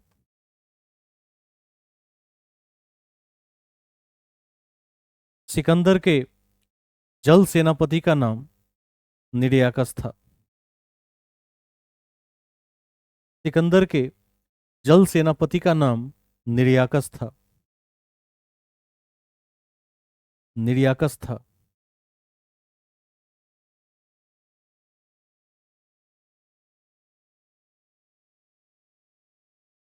ठीक है। कल मैंने चर्चा कर दिया था कि गौतम बुद्ध को लाइट ऑफ एशिया कहते हैं। किसने कहा था? एडविन अर्नल्ड ने कहा। ये लिख चुके हैं आप। ठीक है। एक अगले पॉइंट में हम चलते हैं। जो आत्म दमन का सिद्धांत है, आत्मा के दमन का सिद्धांत है, यह बौद्ध और जैन में समान है या अलग अलग है? अलग अलग है। तो लिख लीजिए। मैं व्याख्या कर देता हूं। लिखिए। आत्म दमन का सिद्धांत। आत्म दमन का सिद्धांत। आत्म दमन का सिद्धांत बौद्ध और जैन दोनों धर्म में अलग अलग है। आत्म दमन का सिद्धांत बौद्ध और जैन दोनों में अलग अलग है। खास करके जो अंतिम के दो बिंदु हैं उसके आधार पर अलग अलग है।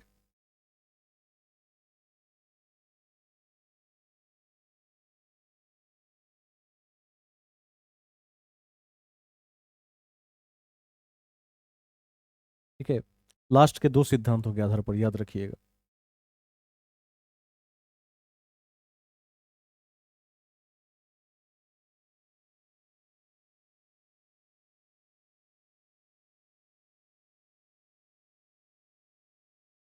नेक्स्ट पॉइंट लिखिए।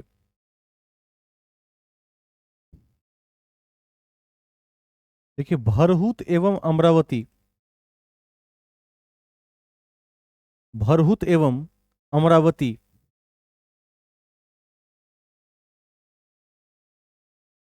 भरहुत एवं अमरावती बौद्ध धर्म का प्रसिद्ध केंद्र था। बौद्ध धर्म का प्रसिद्ध केंद्र था। कहां पर है भरहुत? मध्य प्रदेश में। और अमरावती आंध्र प्रदेश में। लिख देंगे वहीं पर। ठीक है। प्रसिद्ध केंद्र था।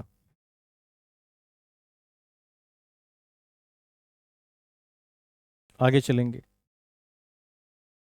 नेक्स्ट पॉइंट लिखिए। पंच महाव्रत की कठोरता के कारण पंच महाव्रत की कठोरता के कारण कठोरता के कारण गृहस्थ जैनियों ने गृहस्थ जैनियों ने इसे पंच अनुव्रत का नाम दिया। इसे पंच अनुव्रत का नाम दिया।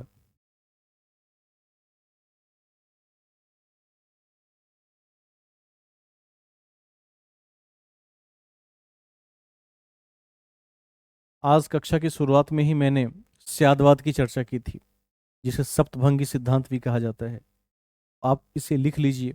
वह 7 सिद्धांत कौन से हैं जो पूरी दुनिया को डिफाइन करते हैं? क्योंकि कहीं मान लीजिए पूछा गया तो आप उत्तर देने की स्थिति में होंगे यदि याद रहेगा तो। लिख लीजिए हेडिंग बनाकर। स्यादवाद या अनेकांतवाद या सप्तभंगी सिद्धांत। स्यादवाद या अनेकांतवाद या सप्तभंगी सिद्धांत। सप्तभंगी सिद्धांत।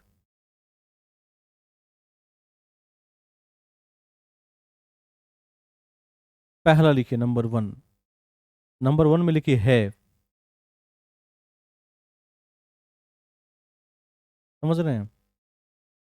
जैसे कोई वस्तु है, केवल है लिखिए, यही लिखा हुआ है। दूसरा में लिखिए नहीं है। नहीं है।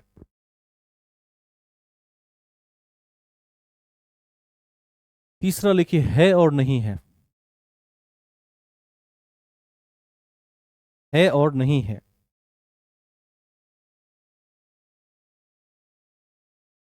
चौथा है।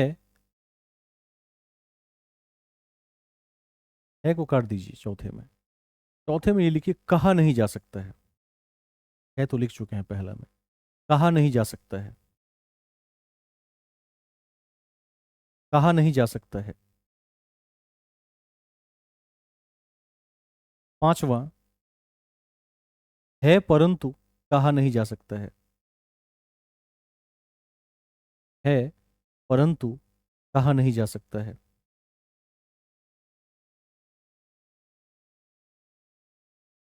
नेक्स्ट, अगले में लिखिए नहीं है परंतु कहा नहीं जा सकता। नहीं है परंतु कहा नहीं जा सकता। नहीं है परंतु कहा नहीं जा सकता। 6 हुए। सातवां लिखिए है और नहीं है और नहीं है परंतु कहा नहीं जा सकता है और नहीं है परंतु कहा नहीं जा सकता है। तो ये सप्तभंगी सिद्धांत है, इसको ध्यान रखिएगा। अपने आप में पजल की तरह लगता है, लेकिन यदि आप गहराई से सोचकर देखेंगे तो संसार के हर एक चीजों पर लागू हो जाता है। दुनिया में जितने कारण परिणाम हैं वो इसी के इर्द गिर्द घूमते हैं। इसको ध्यान रखेंगे।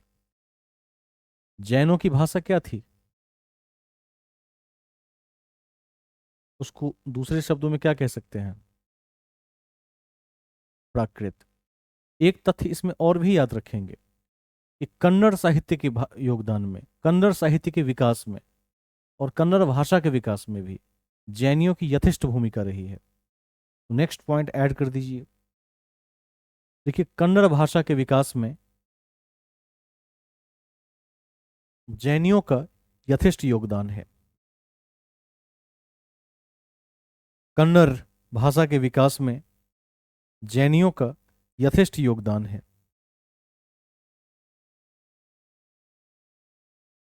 यथेष्ट योगदान है।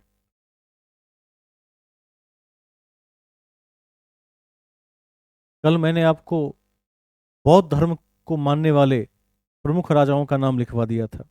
आज जैन धर्म को मानने वाले प्रमुख राजाओं का नाम लिख लीजिए और दोनों को अलग अलग याद रखिए। लिखिए जैन धर्म को मानने वाले, जैन धर्म को मानने वाले प्रमुख राजा, जैन धर्म को मानने वाले प्रमुख राजा उदयन, उदयन, चंद्रगुप्त मौर्य, चंद्रगुप्त मौर्य, चंद्रगुप्त मौर्य, कलिंग नरेश खारवेल, कलिंग नरेश खारवेल,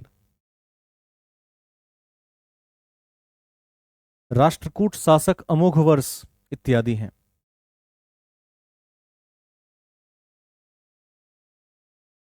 राष्ट्रकूट शासक अमोघवर्ष इत्यादि हैं, इत्यादि हैं।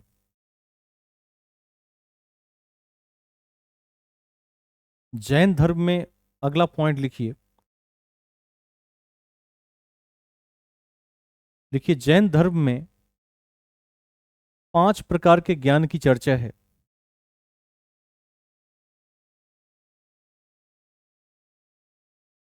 जैन धर्म में 5 प्रकार के ज्ञान की चर्चा है।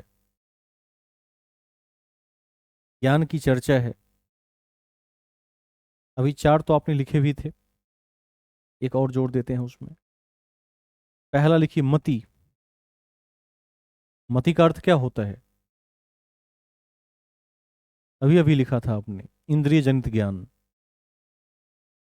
ठीक है, मति। दूसरा श्रुति। श्रुति। तीसरा लिखिए अवधि ज्ञान। अवधि माने क्या होता है? दिव्य। अभी अभी आपने लिखा अवधि ज्ञान। चौथा लिखिए मनः पर्यय।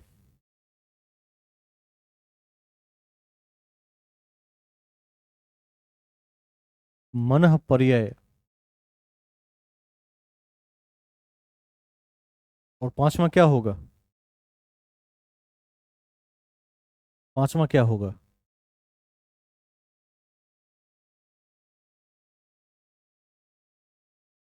5 5 हो गया। 4 ही हुए ना। पांचवा वही पूर्ण ज्ञान, कैवल्य। पांचवा लिखिए कैवल्य, जो महावीर को मिला था।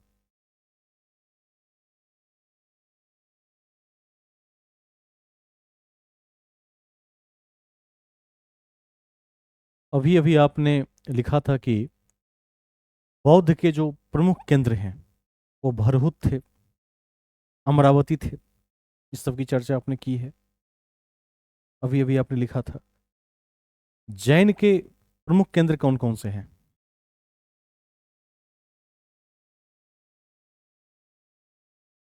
लिख लीजिए। देखिए उत्तर भारत में जैन धर्म के प्रमुख केंद्र, उत्तर भारत में जैन धर्म के प्रमुख केंद्र, जैन धर्म के प्रमुख केंद्र मथुरा एवं उज्जैन है। मथुरा एवं उज्जैन है।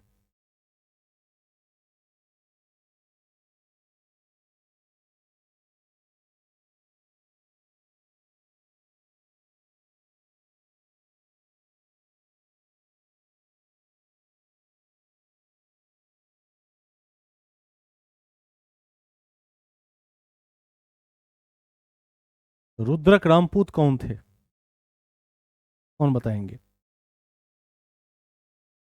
रुद्रक रामपूत किसके सिद्धार्थ के गुरु थे। देखिए ऐसा है कि जब 29 वर्ष की अवस्था में सिद्धार्थ को ज्ञान प्राप्त करने की इच्छा हुई तो सबसे पहले अपने गुरु आलार कलाम और रुद्रक रामपुत्र के पूत के आश्रमों में गए और उनसे दीक्षा ली। लेकिन उनकी दीक्षा की प्राप्ति के बाद भी सिद्धार्थ की जो इच्छा थी वह पूर्ण नहीं हुई। वह जिस ज्ञान की तलाश में थे वह ज्ञान तलाश की उनकी पिपासा शांत नहीं हुई।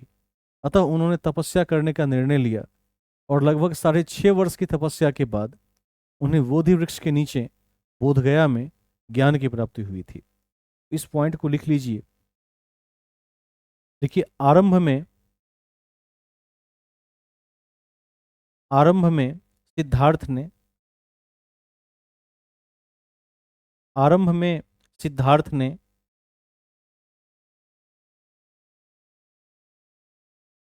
सिद्धार्थ ने अपने गुरु आरंभ में सिद्धार्थ ने अपने गुरु अपने गुरु आलार कलाम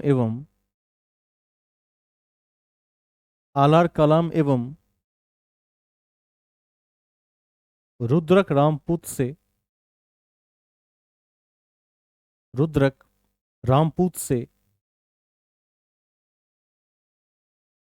रुद्रक रामपूत से दीक्षा ग्रहण की। दीक्षा ग्रहण की, दीक्षा ग्रहण की, परंतु उन्हें ज्ञान प्राप्त नहीं हो सका।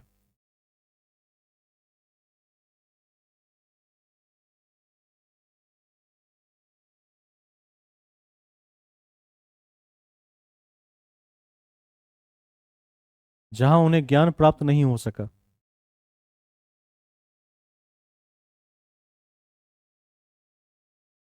ठीक है। अब हम बुद्ध की मृत्यु के विषय में वार्ता करेंगे कि बुद्ध की मृत्यु कैसे हुई। तो अपने अंतिम उपदेश के दौरान, अपने समझिए जीवन के अंतिम काल ही समझिए के दौरान, जब यात्रा करते करते वह पहुंचे पावा, जो मल्ल गणराज्य की राजधानी है, तो वहां एक लोहार था, चुंद, जिसके आम्र वाटिका में बुद्ध रुके। और चुंद ने सुक्कर माधव नामक भोजन उनको दिया, जिसका अर्थ होता है सुअर का मांस होता है। और कहते हैं उसे खाने के बाद अतिसार रोग से बुद्ध की मृत्यु हो गई, 483 ईसा पूर्व में। कितने वर्ष की अवस्था में? 80 वर्ष की अवस्था में। इसको लिख लीजिए। लिखिए, अति महत्वपूर्ण है कि, अति महत्वपूर्ण है कि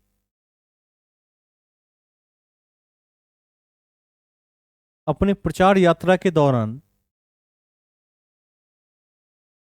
अपने प्रचार यात्रा के दौरान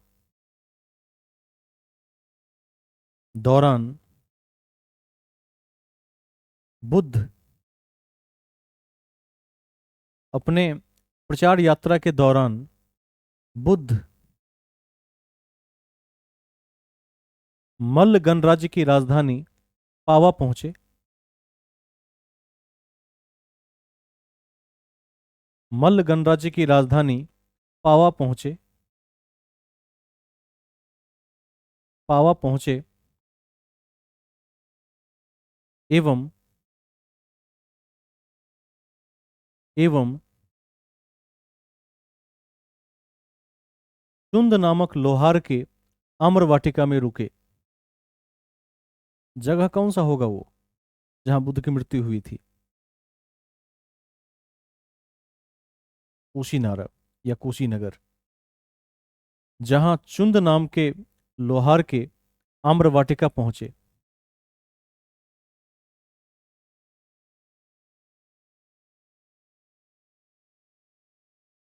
उसने बुद्ध को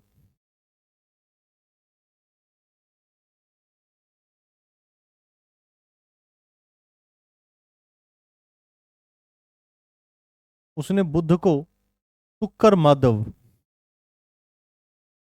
ब्रैकेट में सुअर का मांस, अर्पित किया। सुक्कर माधव अर्पित किया। सुक्कर माधव अर्पित किया, जिसे खाने के पश्चात, जिसे खाने के पश्चात, जिसे खाने के पश्चात अतिसार रोग से बुद्ध की मृत्यु हो गई। जिसे खाने के पश्चात अतिसार रोग से बुद्ध की मृत्यु हो गई।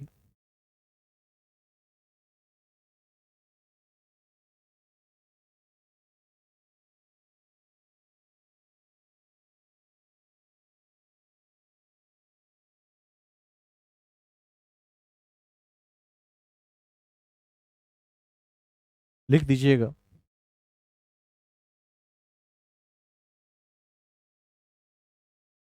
483 ईसा पूर्व, 80 वर्ष की आयु में। इसे महापरिनिर्वाण कहते हैं, सबको ज्ञात है, लिखवा दिया है पहले ही। ठीक है।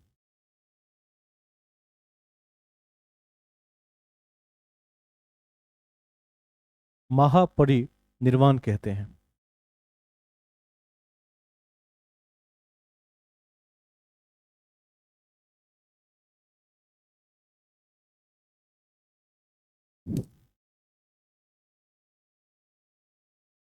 हम आगे बढ़ेंगे। अब आप नेक्स्ट पॉइंट में चलिए। अब हम देखेंगे कि एक तरफ बौद्ध धर्म की घटनाएं और दूसरी ओर प्रतीक को देखेंगे। जैसे जन्म का प्रतीक क्या है, गृह त्याग का प्रतीक क्या है। दो कॉलम बनाइए।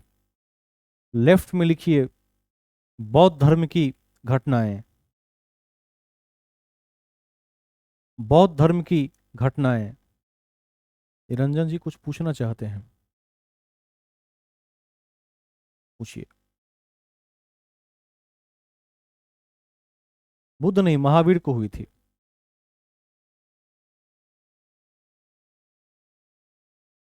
अब नाम अलग है, ज्ञान एक ही है, नाम अलग अलग है। हाँ।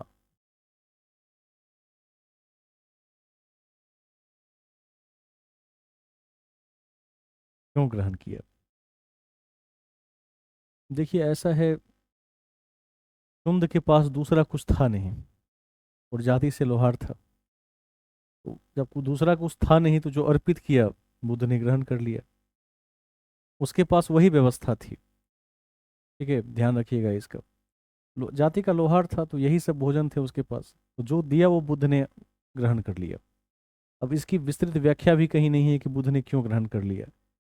लेकिन बुद्ध भी 80 साल के थे, उम्र के अंतिम पड़ाव पर थे, जो दिया वो खा लिया। ठीक है। बुद्ध को भी ये पता नहीं था कि उनकी मृत्यु हो जाएगी, पता होता तो कदाचित न खाते, लेकिन अतिसार से उनकी मृत्यु हो गई।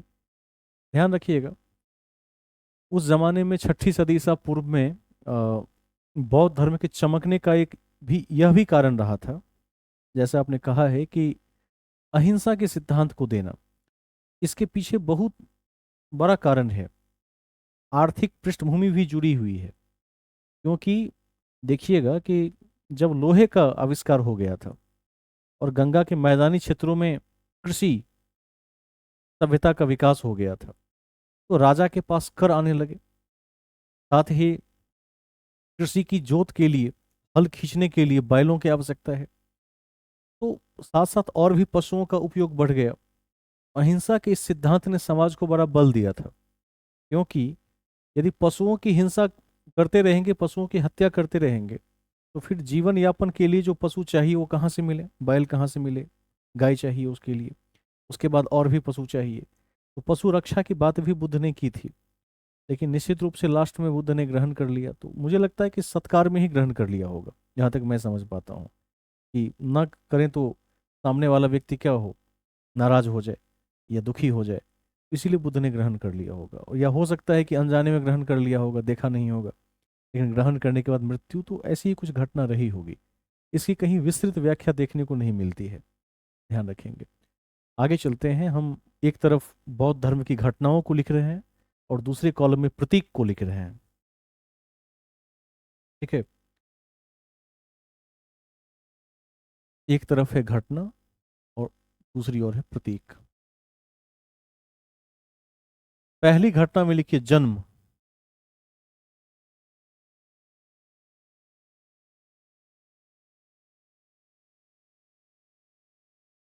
कोई जवाब देंगे कि जन्म का प्रतीक क्या है? सिंबल क्या है? कमल, और एक तो कमल और दूसरा कमल और सांड।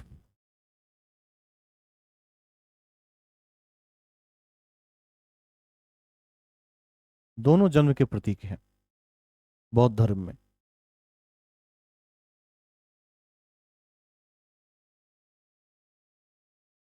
ग्रंथों में अधिकांश जगह चर्चित है, तो लिख लीजिए, कहीं पूछ दे। कमल तो है ही, लेकिन सांड भी है। ठीक है, जन्म का ही प्रतीक है। ठीक है। नेक्स्ट लिख लीजिए घोड़ा। और घोड़ा कहते हैं गृह त्याग में घोड़ा। गृह त्याग, घोड़ा, घोड़ा। ये प्रतीक क्यों लिया गया था? अब देखिए ऐसा है कि, एक मिनट, कोई बात नहीं, आप बाद में वीडियो देख लीजिए। आप लोगों का नेट बचा है कि नहीं?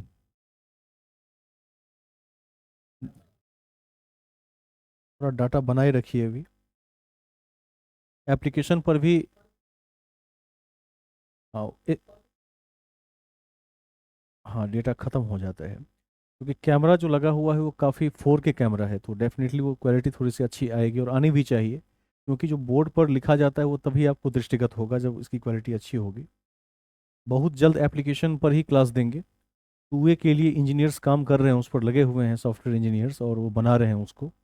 थोड़ा समय लग रहा है, जैसे ही वो लॉन्च कर देते हैं, दे देते हैं उस ऐप पोर्टल में, उसके बाद तो फिर वहीं से हम लाइव आ जाएंगे। एक क्लिक करके आप इंस्टॉल रखेंगे और वहीं से आप लाइव आ जाएंगे। सारी क्लासेस वहाँ पर मैंने दे दी हैं, आप सभी को वहाँ इनरोल्ड करवा देंगे, और वहाँ जैसे ही इनरोल होंगे तो रिकॉर्डेड मोड में डे वाइज आपकी सारी क्लास, सारी टेस्ट सीरीज, नोट्स वगैरह, और आपके जो परफॉर्मेंस प्रोफाइल वगैरह हैं वो सब वहाँ दिख जाएंगे। बस कुछ ही दिनों की बात है, तब तक थोड़ा सा हम झेल लेते हैं, वहाँ आपका डेटा बचेगा। आप प्रतीक पूछ रहे थे। प्रतीक किसी भी धर्म में इसलिए दिया जाता है ताकि लोगों को मोटिवेट किया जा सके। जैसा आप देखिएगा, चुनाव चिन्ह होता है, तो चुनाव चिन्ह इसीलिए होता है ताकि आम जनता तक रिचमेंट आसानी से हो सके। तो प्रतीक इसीलिए दिया गया ताकि आम जन तक संदेश दिया जा सके इसका, जीवन के सार सार तत्व को आम जनता तक कोडिंग लैंग्वेज में पहुंचाया जा सके। ठीक है, इसीलिए प्रतीक देते हैं। आगे चलेंगे हम। हम लिख रहे थे गृह त्याग, घोरा। नेक्स्ट लिखिए ज्ञान, इसका क्या है? पीपल, पीपल ब्रैकेट में बोधि वृक्ष, ज्ञान, पीपल ब्रैकेट में बोधि वृक्ष, बोधि वृक्ष। निर्वाण, निर्वाण, निर्वाण में लिखिए पद चिन्ह, पद चिन्ह। और लास्ट लिखिए महापरिनिर्वाण यानी मृत्यु, महापरिनिर्वाण।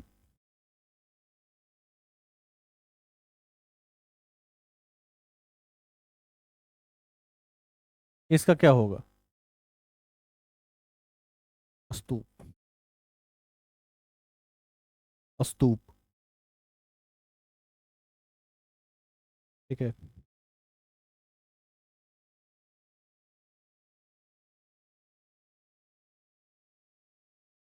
कितने लोगों का डेटा बचा है, एक बार हाथ खड़े करें। अच्छा, एक हाथ और भी खड़ा है, सुनील जी, शायद आप ही का। कुछ पूछना चाहते हैं, बताइए।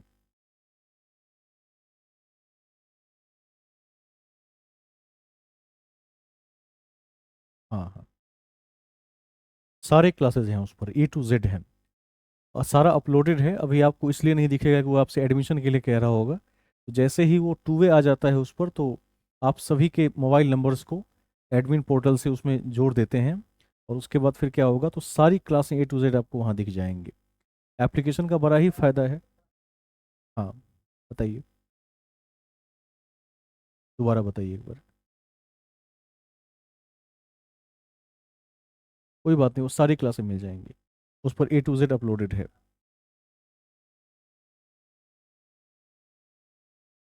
हम्म, कोई दिक्कत, फिर तो कोई दिक्कत ही नहीं है, फिर तो आपको अभी भी लाइव में दिक्कत नहीं होगी। आदित्य जी, हाँ आदित्य जी हाथ खड़ा कर रहे थे, कुछ कहना चाहते हैं?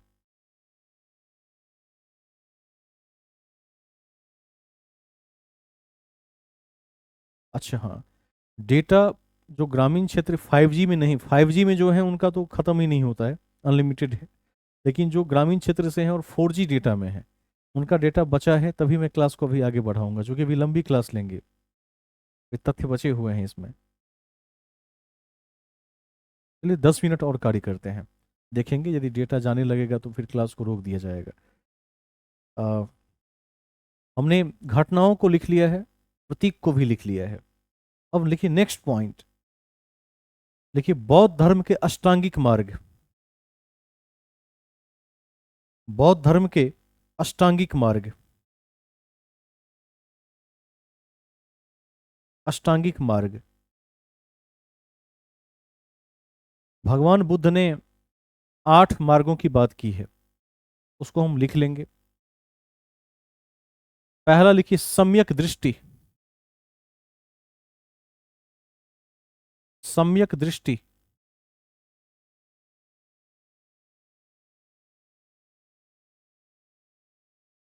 सम्यक दृष्टि।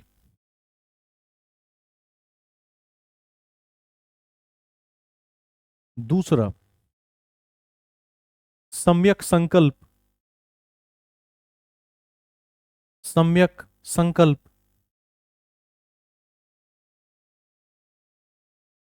सम्यक वाणी, 2 बिंदु ऐसे लगा देंगे सभी सम्यक में, बार बार नहीं लिखना पड़ेगा। सम्यक वाणी, सम्यक कर्म,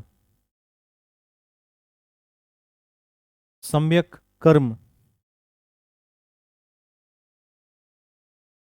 सम्यक जीवन, सम्यक व्यायाम,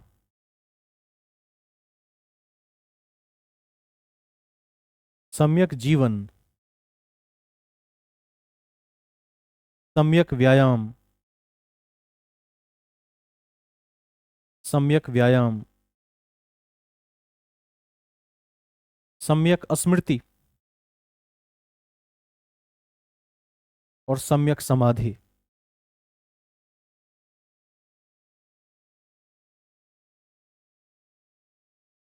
ठीक है, तो ये अष्टांगिक मार्ग बौद्ध धर्म के मुख्य मार्ग हैं, तो ध्यान रखिएगा। पूर्व की कक्षा में इस बात की चर्चा की जा चुकी है कि बौद्ध धर्म किस पर आधारित था। प्रतीत्य समुत्पाद, जिसे क्या कहते हैं, क्षणभंगुरवाद,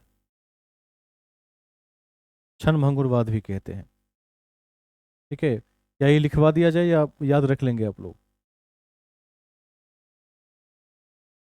याद रख लेंगे। ठीक है, ये हो चुका है पहले। अब हम देखेंगे कि ऐसे शासक जिन्होंने बौद्ध धर्म को दबाने का प्रयास किया, उनके नाम क्या थे, इनको याद है? ऐसे कुछ शासकों के नाम बताइए जिन्होंने बौद्ध धर्म को दबाने का प्रयास किया। लिख लीजिए अगले पॉइंट में। लिखिए गौड़ शासक शशांक, गौड़ शासक शशांक, शशांक, कौमा पुष्यमित्र शुंग, पुष्यमित्र शुंग एवं राजा मिहिर कुल, एवं राजा मिहिर कुल ने, महर्षिकार हर्षिकार मिहिर कुल ने बौद्ध धर्म को दबाने का प्रयास किया, बौद्ध धर्म को दबाने का प्रयास किया, दबाने का प्रयास किया। ठीक है, अब हम अगले पॉइंट में चलते हैं। फिर 2 कॉलम, एक तरफ संप्रदाय और अगली तरफ संस्थापक, संप्रदाय और संस्थापक।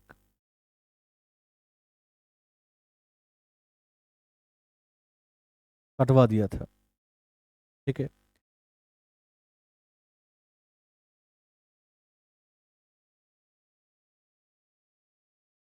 हम अगले पॉइंट में हैं, संप्रदाय और संस्थापक। संप्रदाय में पहला नंबर लिखिए आजीवक, अभी अभी लिखाए हैं, कौन थे?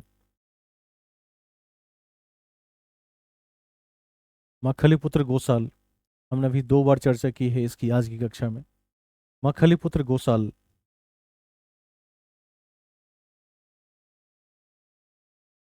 ठीक है, दूसरा लिखिए घोर अक्रियावादी। घोर अक्रियावादी, इसके संस्थापक कौन है? पूरन कश्यप, वेरी गुड। पूरन कश्यप, ठीक है, पूरन कश्यप।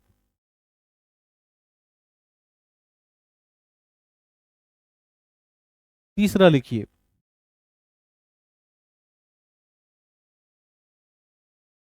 तीसरा लिखिए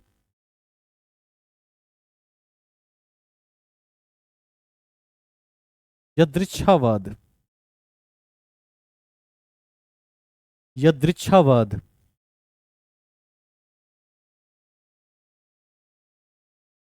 यदृच्छावाद, इसके संस्थापक कौन थे? आचार्य अजित केसकम्बली।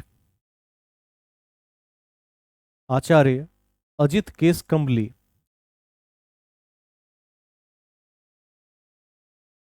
आचार्य अजित केसकम्बली,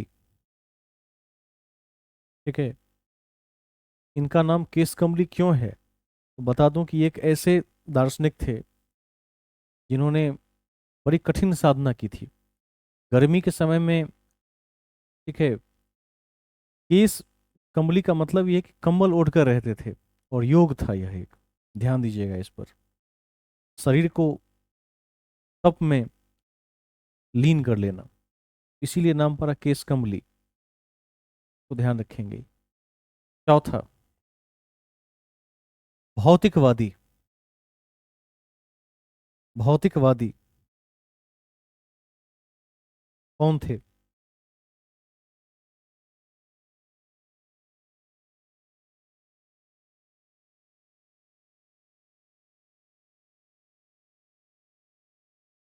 देखिए पकुद कच्चायन।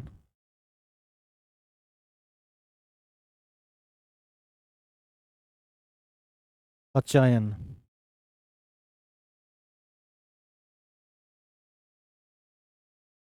कच्चायन थे। नेक्स्ट, अनिश्चयवादी। अनिश्चयवादी, इसके संस्थापक कौन थे? संजय वेठलीपुत्र, वेरी गुड। संजय वेठलीपुत्र। संजय वेठलीपुत्र।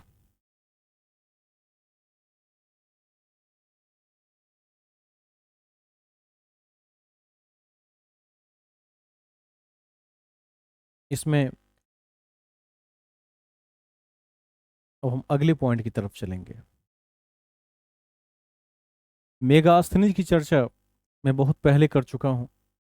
सिलेबस जब लिखवा रहे थे तभी मैंने कुछ विदेशी इतिहासकारों की भी चर्चा की थी। कोई बताइए कि मेगास्थनीज ने शिव को क्या कहा, भगवान शंकर को क्या कहा? लिख लीजिए नेक्स्ट पॉइंट में। मेगास्थनीज ने शिव को डायोनिसस कहा। मेगास्थनीज ने शिव को डायोनिसस कहा। शिव को डायोनिसस कहा।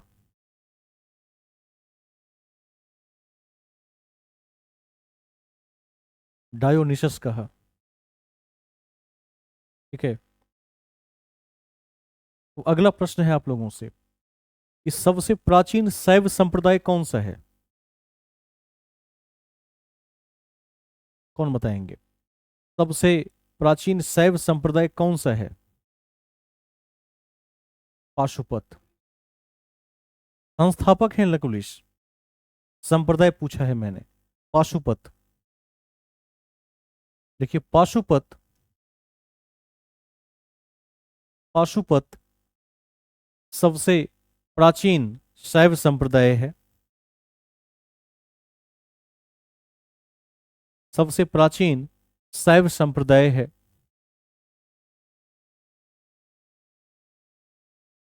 जिसके संस्थापक लकुलिस थे,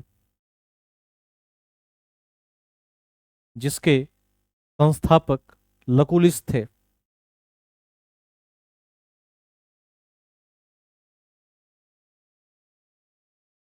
लकुलिस थे। ठीक है। अगला बिंदु इसी में लिख दीजिए ऐड करके एक लाइन और। इनके अनुयायियों को क्या कहते थे?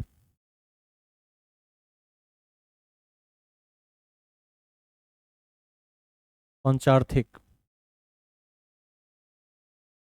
इनके अनुयायियों को पंचार्थिक कहते थे।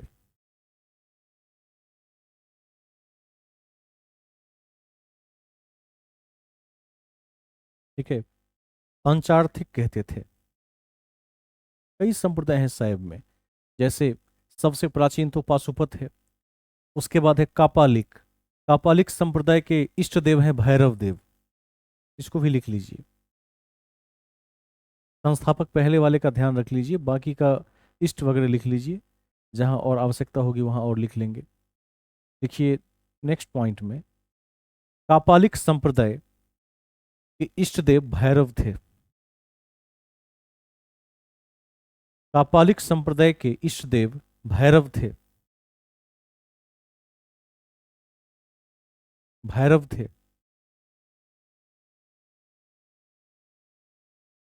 ठीक है।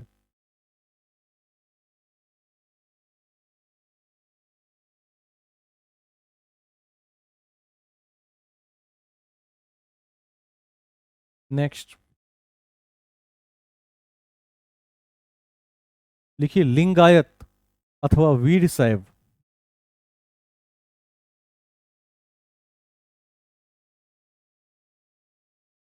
लिंगायत अथवा वीर शैव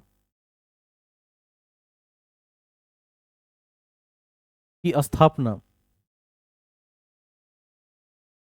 की स्थापना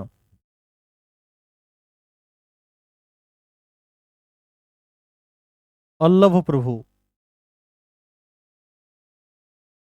अल्लभ प्रभु एवं उनके शिष्य वासव ने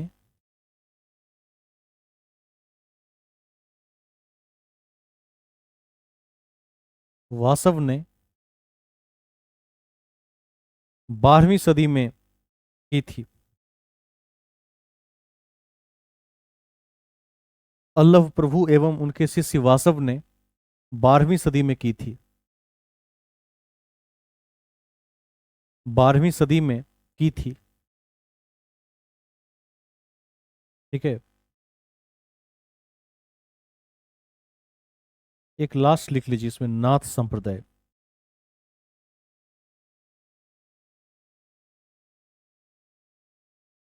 नाथ संप्रदाय कहां पर है आजकल, कौन बताएंगे?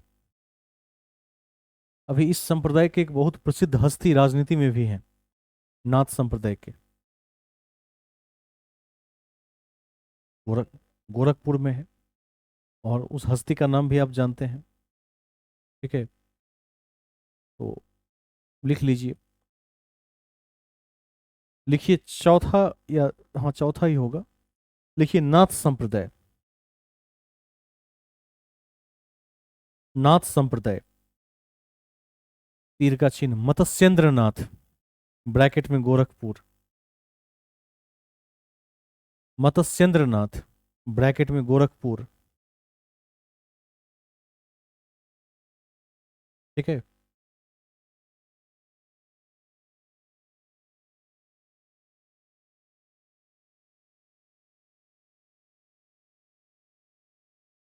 टॉपिक देकर छोड़ दीजिए शाक्त धर्म।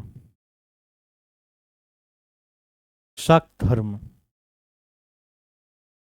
लगभग 8 से 10 बिंदु अभी बूस्टर फैक्ट्स में और लिखे जाने की संभावना है। उसके बाद हम लोग मौर्य साम्राज्य की शुरुआत करेंगे, और अब हम प्राचीन भारत के पीक पर जा रहे हैं, क्योंकि पाषाण युग, हड़प्पा की सभ्यता, वैदिक युग आपने देखा, उत्तर वैदिक काल को भी उसमें आपने देखा। अभी हम 6ठी सदी ईसा पूर्व क्रांति के युग की समाप्ति की तरफ हैं, और उसके बूस्टर फैक्ट्स में है। इसी कड़ी में हमने नेशनल इंटरनेशनल के भी कई माह के करंट अफेयर्स को देखा था, और हम बिहार स्पेशल के भी करंट अफेयर्स को अलग कड़ी में देख रहे हैं। साथ ही हमने अभी बजट को पढ़ा, जिसमें 2023 और 24 के बिहार बजट का हमने अध्ययन किया, और केंद्रीय बजट 2024 का हमने अध्ययन कर लिया है। मैंने आपसे कहा है कि इस कड़ी में और भी जो बिहार और केंद्र के महत्वपूर्ण बिंदु हैं, सरकार की योजनाएं हैं, इकोनॉमिक सर्वे ऑफ बिहार के साथ साथ जो बिहार सरकार की वर्तमान मुख्य योजनाएं हैं, सेंट्रल गवर्नमेंट की जो मुख्य योजनाएं हैं, हम उन सब पर आपके साथ कार्य करेंगे। बीच बीच में कभी कभी मेंस राइटिंग टेस्ट सीरीज भी चलाया जाएगा। अभी मेंस पर फोकस थोड़ा कम रहेगा, क्योंकि पहले हम पीटी को ठीक कर लेते हैं। यदि पीटी में आपकी स्थिति सही हो जाएगी, यदि वन लाइनर में और साथ साथ जो बेसिक फंडामेंटल कॉन्सेप्ट्स हैं, इसमें आपकी स्थिति सही हो जाएगी, उसके बाद क्या होगा, समय मिलेगा और फिर हम मेंस को भी समय देंगे। इनमें जो अभ्यर्थी प्रीलिम्स कंप्लीट कर लेंगे उनको मेंस का स्पेशल बैच दिया जाएगा, जिसमें प्रॉपर निबंध की तैयारी होती है। उसके बाद जीएस फर्स्ट पेपर और सेकंड पेपर की मूल रूप से तैयारी करवाई जाती है। अभी आपको पता है कि 3 पेपर्स के मार्क्स काउंट होते हैं, जिसमें जीएस 1 300 नंबर, जीएस 2 300 नंबर और निबंध 300 अंकों का है। और एक विषय जो वैकल्पिक लेना होता है, उसमें आप सभी इतिहास रखिए, क्योंकि इतिहास जिस गहराई से आप पढ़ रहे हैं, 40% नंबर लाना आपके लिए बहुत ही सहज होगा, क्योंकि वो एग्ज़ाम ऑब्जेक्टिव हो गया है। इसी तरह से हम कक्षा को आगे बढ़ाते रहेंगे।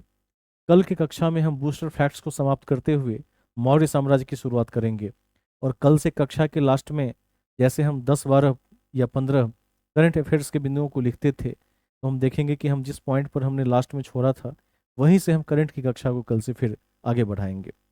सभी रिवीजन करते रहेंगे। इन्हीं शब्दों के साथ मैं कक्षा की समाप्ति की घोषणा करता हूँ।